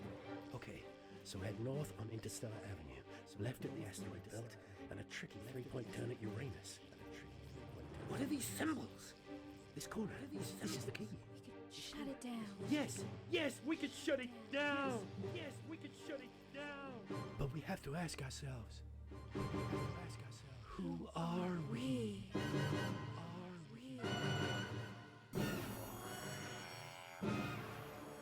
The fuck? Oh my goodness. Gosh, thrilling stuff. What did you think, Stacey? Thrilling stuff. What did you think, Stacey? The robots were alright. They certainly were. Let's go over to Robin Short now in Western Square. Uh-huh. Has got the star of the show. Robin. Right, you, shall we? Yes, we are live from Western Square with a man who needs no introduction, Florence Blunderclatch. How has your evening been so far? Magical. Absolutely magical. God damn it. My most dear friends all gathered here to celebrate my work. One really couldn't ask for much more. Good one. Well, on that note, with award season just around the corner, are you hoping to add to your collection for a third time? Well, I really couldn't say. But if the association deigned to honour me for a fourth time, it's really not for me to say. But let's just say that I know of three little gold men who are getting rather lonely. Who are we? Because I've won three little Who am I? Are we human? Or are we dancer? Safe to say that your career has gone supersonic in the last couple of years. How's that been? Well, as I was saying to Stephen only yesterday, that's Stephen Spellman, the Stephen Spellman, the lovely chap, an unbelievable mind. I said, Stephen, you know, this really has been quite the ride. But you know what he said? He agreed with me. Wow. And what do you attribute your success to? Well, if we're talking actual numbers, I'd have to say 60% talent, 30% looks, and 10% passion. Brackets general. Not to mention the incredible coverage on election night. That really was the start of it all. That and my own range of sick bags. Lawrence's Chundercatch. Wow. Who could forget? Well, it's been a delight talking to you, as always. Thank you so much. Well, Patrick Bannon should be with Lil C for a conversation that doesn't involve vomit. Patrick! Robin. Fingers crossed. I'm joined here by icon. It's Lil C. And her father, country singer and alien worshipper, Billy Bob Jean Short. Howdy. So, Lil C, what's with the bag? She knows what she's done. She knows what she's Well, done. we love this look. Is it one of yours? No, you know it's not. We don't do that anymore. Yes, of course, your clothing label went bankrupt, didn't it? Yes, because a certain TV show failed to fulfill their contractual obligations. Well, you look great. Well, that's probably due to her new cosmetics and wellness brand. I'm not sure what it is. Let her show you. This is our new eyeshadow palette. She calls this one Glands. Wow, it's scented. Wow, that was a surprise. And this next one This is our new lipstick. We call this shade Lips. Oh, wow. Why is it so salty? It's organic. Mm. And Look. this, our next one, this body spray. This is a body mist which rebalances your hormones and actually smells like fertility. Oh, right. Yeah. Wow. You feel that? Yeah. That burns. Oh. All this is part of Lil C's new range, straight from my veins. Oh, good lord. Breeze Craglar! So, you're retiring from the music industry. That must be hard. Well, she's way past her prime, Patrick. It was very hard for her to accept at first, but the industry's very, very sure about these things. Well, you sure we can't convince you to release just one last album? We do actually have another album ready, but that's for the label to release in case she dies over the next 10 years or so. Oh. Well, given the way she's going, you might get it by Christmas. Well, we better let you get back. Now remember, we need the money. So, she's also available for parties, weddings, funerals, and bar mitzvahs. What? Thank you, Lil C. What? Okay then. Oh, and it looks like Robin has got hold of Jesus. Is it obvious I'm sweating, Robin? It absolutely is, Patrick. Jesus, I almost can't believe you're here. How have you been? You know, I like to walk amongst the peoples every now and then. It makes them feel close to me. Right, yes. And to be close is to be human. And to be human is to be apart. Oh, that was good, write that down. Hey, Rachel, write that one down. It's good to see you've done so well for yourself. Thank you, my child. You know, I have you to thank for that. If it was never for your show supporting me and my music, I never would have transcended. Now, there are rumours going around that you might be running for office. Is there any truth to that? Yeah, that's absolutely true, yeah. But you're aware that elections have been suspended in the territories? No, I'm not running to be no Prime Minister. Oh, you're not? No. Oh, you're not? I'm going to be King of the Moon. King of the Moon? No, sorry. You're running for Whoa, that caught me off guard. King of the Moon. No, not running. No. It's my birthright. What? And My does this have fucking lord, anything dude. to do with promoting your upcoming hip-hop I enjoy the Jason parody. Space? Hush now. Cynicism so unmoon. Okay. And how long will this last? Will it go the way of last year's Living as a Mouse fiasco? Or maybe your foray into ventriloquist beats? I don't make the rules. I merely live by them. So, are you looking forward to seeing the automated? You know, I don't believe in film. Thou shalt keep thine image still unholy. That's track 4, Jesus Christ made us though. Thank you for your time and good luck with your new life in space.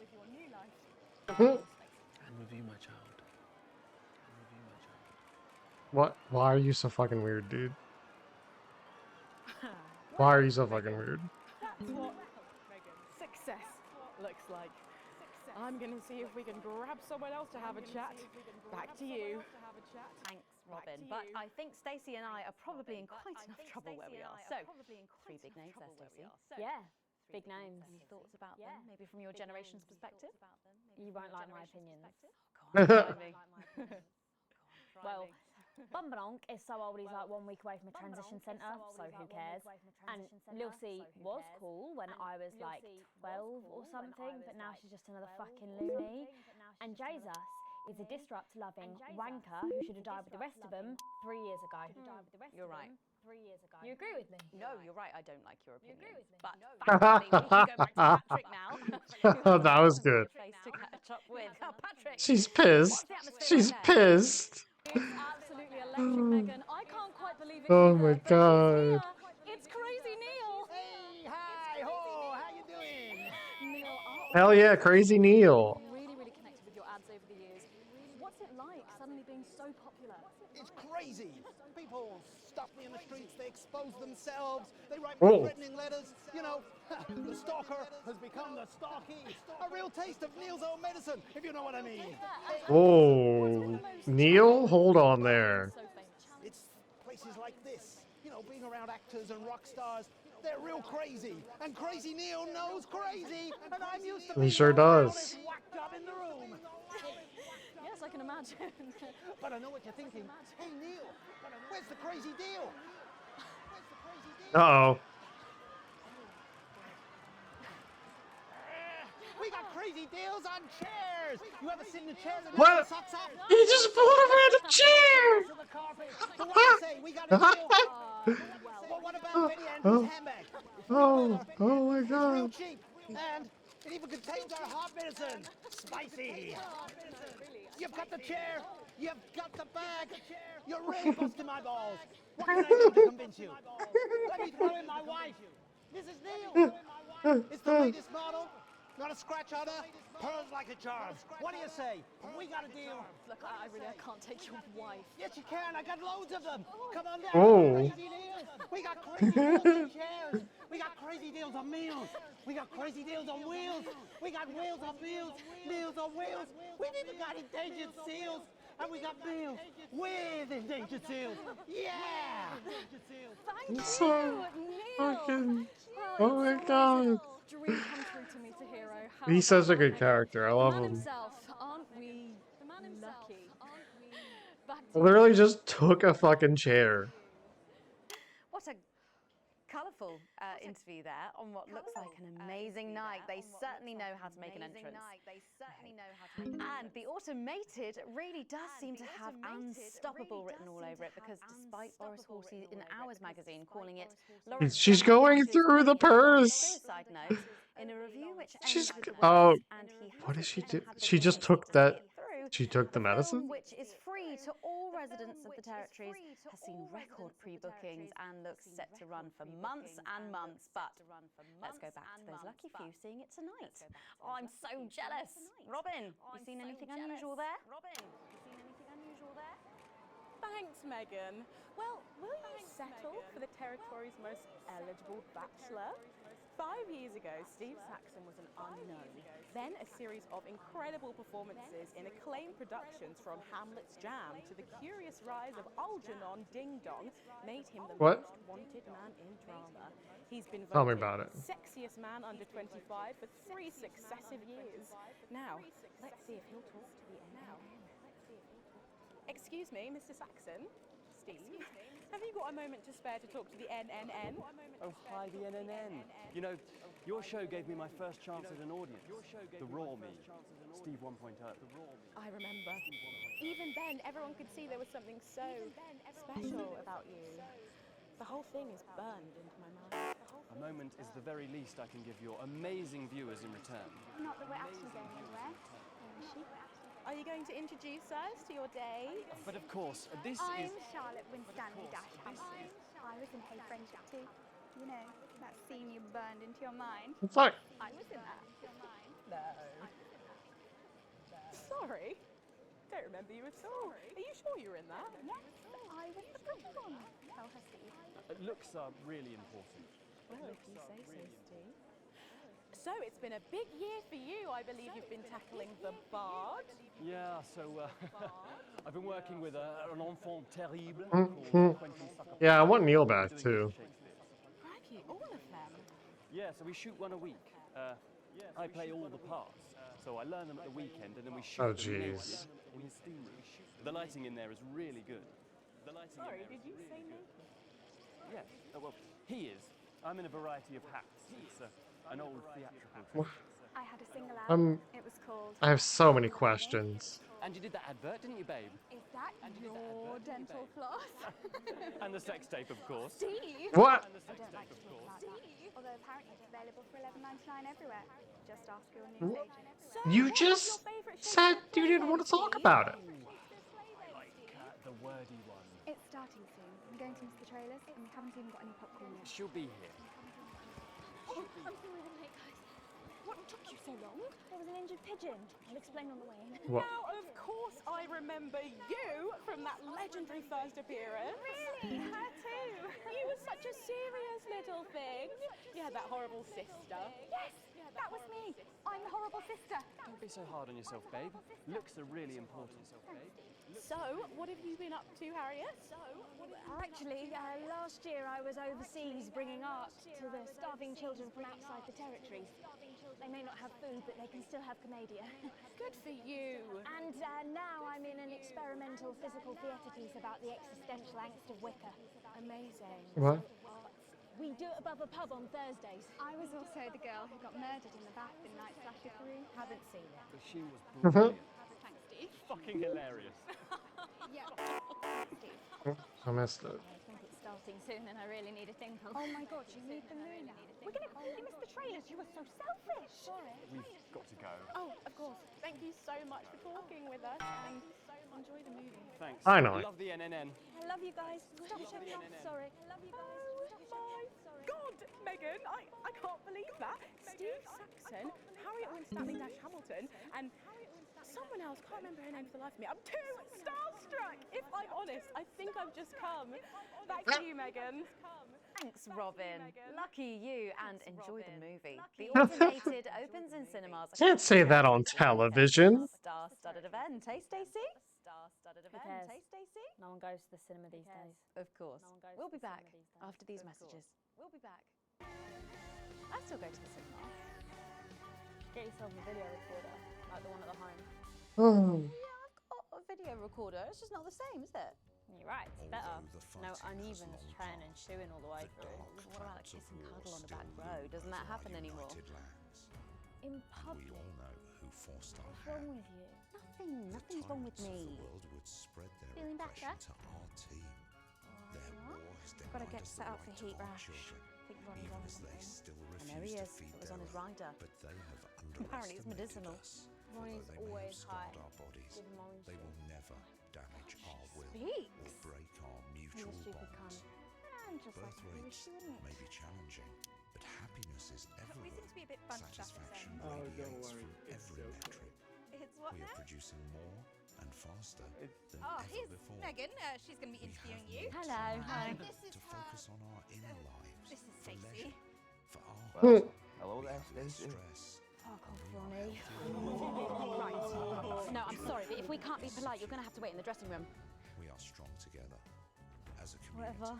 a team. Do you want to go and wait in the dressing room? Divisive despots beyond our borders for whom cohesiveness is an alien concept.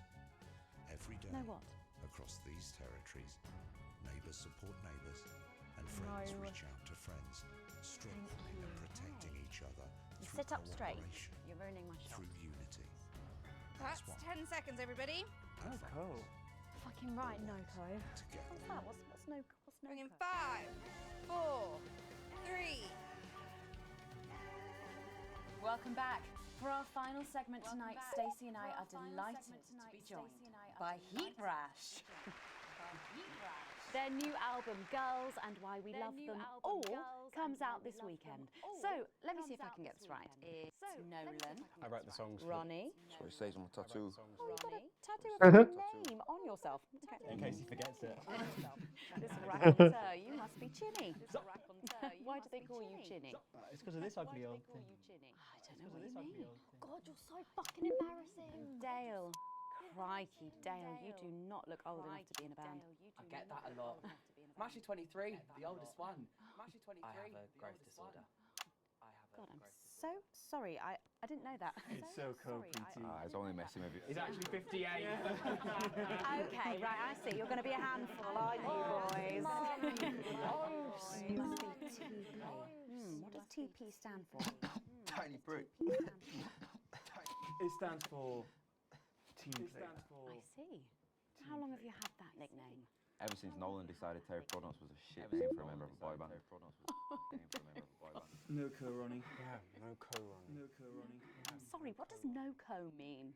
It's the opposite of mean? SoCo. It's the opposite of SoCo. Fuck's sake. SoCo. Yeah, so cohesive. Yeah, so cohesive. You pretees say. You pretees Right. Okay. say. Thank you, Stacey. I'm sorry about her. Not your fault. She's uneven. So you guys met through a popular show on one of our rival channels, didn't you? Yeah, Team Players with a Z. So how did that work then?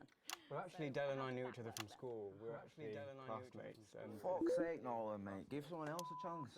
We all went on Team Players. We all auditioned. The judges put us into bands. And yeah, we went to their houses and they just put us into bands. it's an example of how we're greater than the sum of our parts when we're working. And occasionally singing it. So every week on the show, they get these bands and they give them a song that the producer just found from under the bin somewhere. Actually, I write the song. And the public would phone in and decide which song they like best. Right, and then the losers would be eliminated. Right, and then the losers would be eliminated. Yeah. Mum. What? No-co. Pretty. So no-co. The band who get the most approval get to play their song again. Sure. So what happens to the losers then? Mum. What do I keep doing wrong? We don't use the L word anymore. We don't use the L word anymore. Would you please stop saying that? Would you please stop saying That word is a pejorative. It's a word designed to diminish. At Go Getters, I learned very early that we only win when everybody wins. Sorry, that's not real life, is it? That's just sports board. No? Is it? That's just I thought you were Soko. Yeah, I thought you were Soko. I am Soko. Nah, you're a shrinker. Can't be friends with shrinkers. She doesn't know what you're talking about. She doesn't understand. So I do understand, actually, Stacey. What's a shrinker? Well, a shrinker. What's a preety, Mum? What's a preety? Well, I think it means someone who's older, doesn't it? Pre-T, Well, I think it means someone who's pre-territories. older, It's doesn't someone who turned 18 before the new future. We call you preeties. Uneven. Mimi. Nonks. Mimi. It's not her fault she's old. She can't help it. It's not her fault she's old. I'm trying to help you here. I don't think I need your help. See? I don't think I need your help. See? Is that so? Yes. He confused. Obviously. Awkward. You know what the real problem with you lot is? You just can't get over the fact that your beloved Disrupt are gone and you just don't fit in anymore. But the truth is, Disrupt were violent, no-co, bricks, being led by a fucking psycho. I'm glad they lost, and you should be too. Listen, not everyone over 30 supported Disrupt, Stacey. Not everyone, no, but one fuck-off lot of you did. Soko, Stacey. Soko, Stacey. We've all learned maybe a little bit more than we expected to there. I'm genuinely delighted to have met you, Ash. And before we end the show tonight, I think you're going to sing for us, aren't you? Yes, that's right. We're going to sing a song from Girls and Why We Love Them All called Pieces of My Heart, which is about a real relationship I had with an actual girl. Oh, Nolan, give it a rest, mate. No one cares. Go on, let's get on these stools, lads. Right. Go on, let's get on these stools, lads. Right. So, Stacey, can I get your contact? Oh, she's 15. Go on, piss off and sing your song, Terry.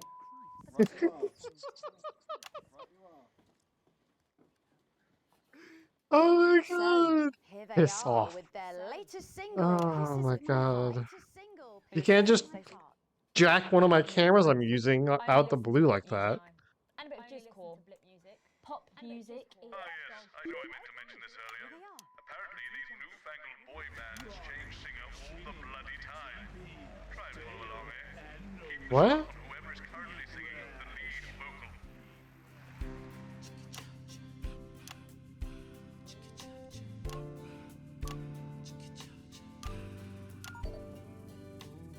I saw you standing by the Manusano with a brand new pair of Lycras, baby. Do you remember? You took the first of the pieces of my heart. You wandered into a bush and grabbed a vodka instead. Took our assets and our wealth and drew them out of the bag. I gave you little pieces of my heart. I didn't know two hearts could ever feel like this, girl. It's like you were custom made for me by Remington Smith. I take all of the loves that didn't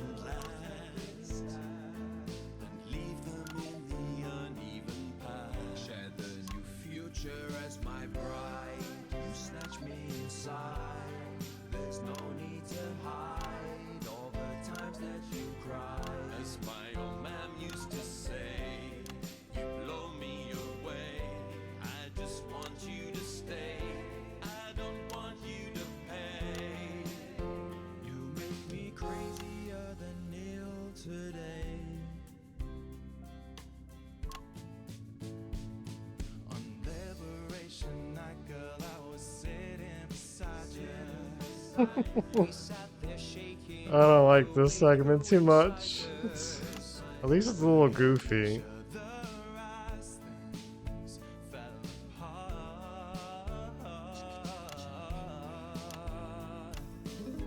We took a train through all the territories and we threw away the rules and wrote our personal stories. You took a dozen pieces of my heart. I didn't know that life could ever feel like this, girl. It's like you were custom made for me by Remington's fist. I take all of the loves that didn't last. I leave them there, the uneven past. Share the new future as my bride. Snatch me inside. There's no need to hide all the times you have cried. As my old mom used to say, blow me away. I just want you to stay. I just want you to play. You make me crazier than Neil. Make me crazier than Neil today.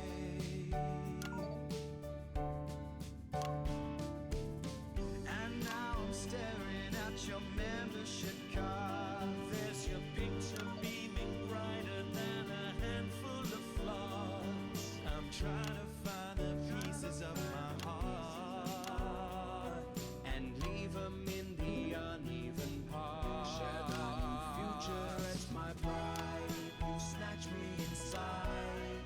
There's no need to hide all the times that you cried. As my old man used to say, you blow me away. I just want you to stay. I just want you to play. You make me crazier than Neo. Crazier than Neo. Crazier than Neo today.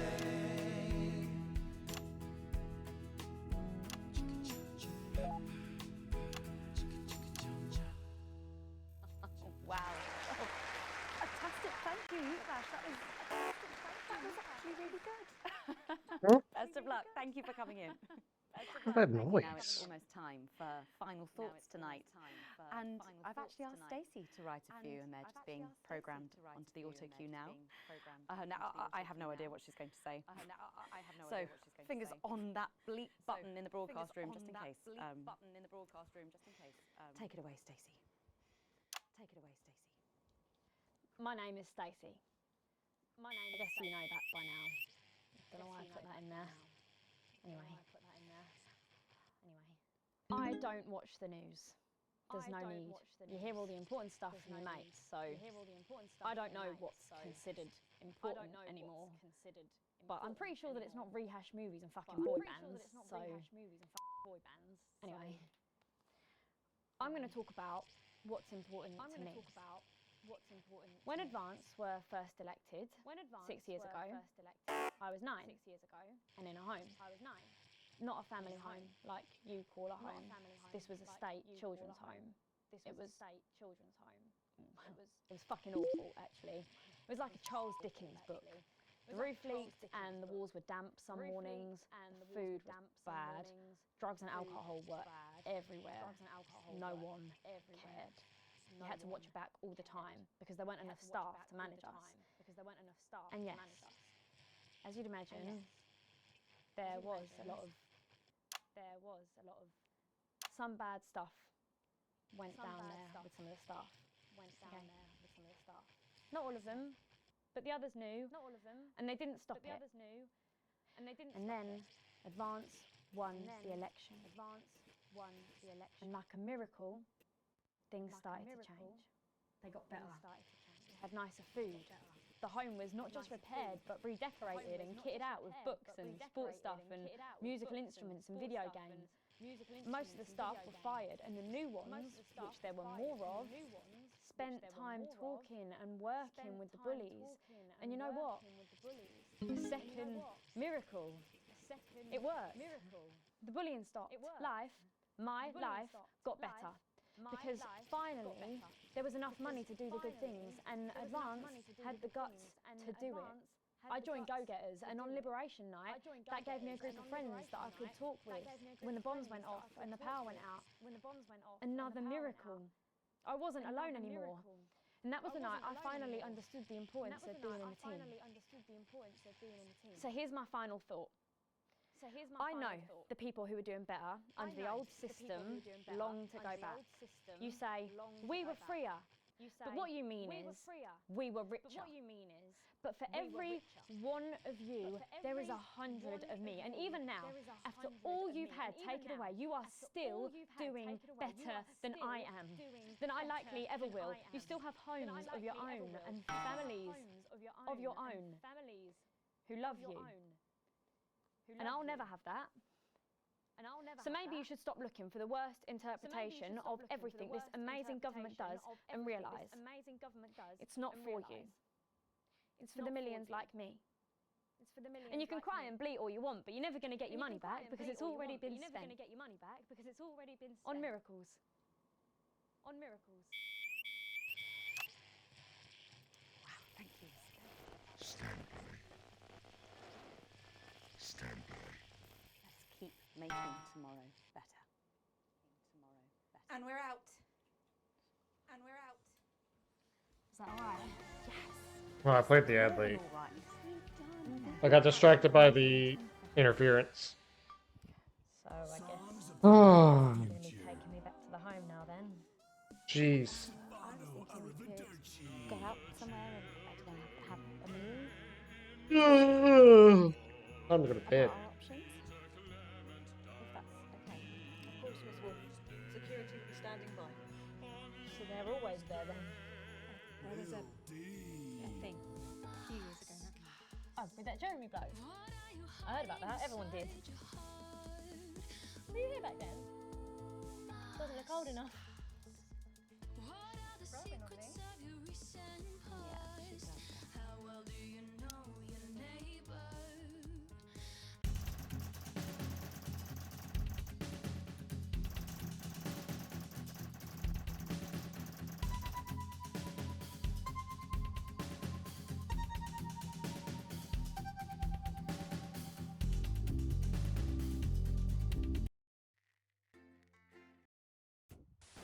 Good evening, I'm Megan Wolf. And I'm Jeremy Jones. All right. That was eventful. Jeez, a lot happened.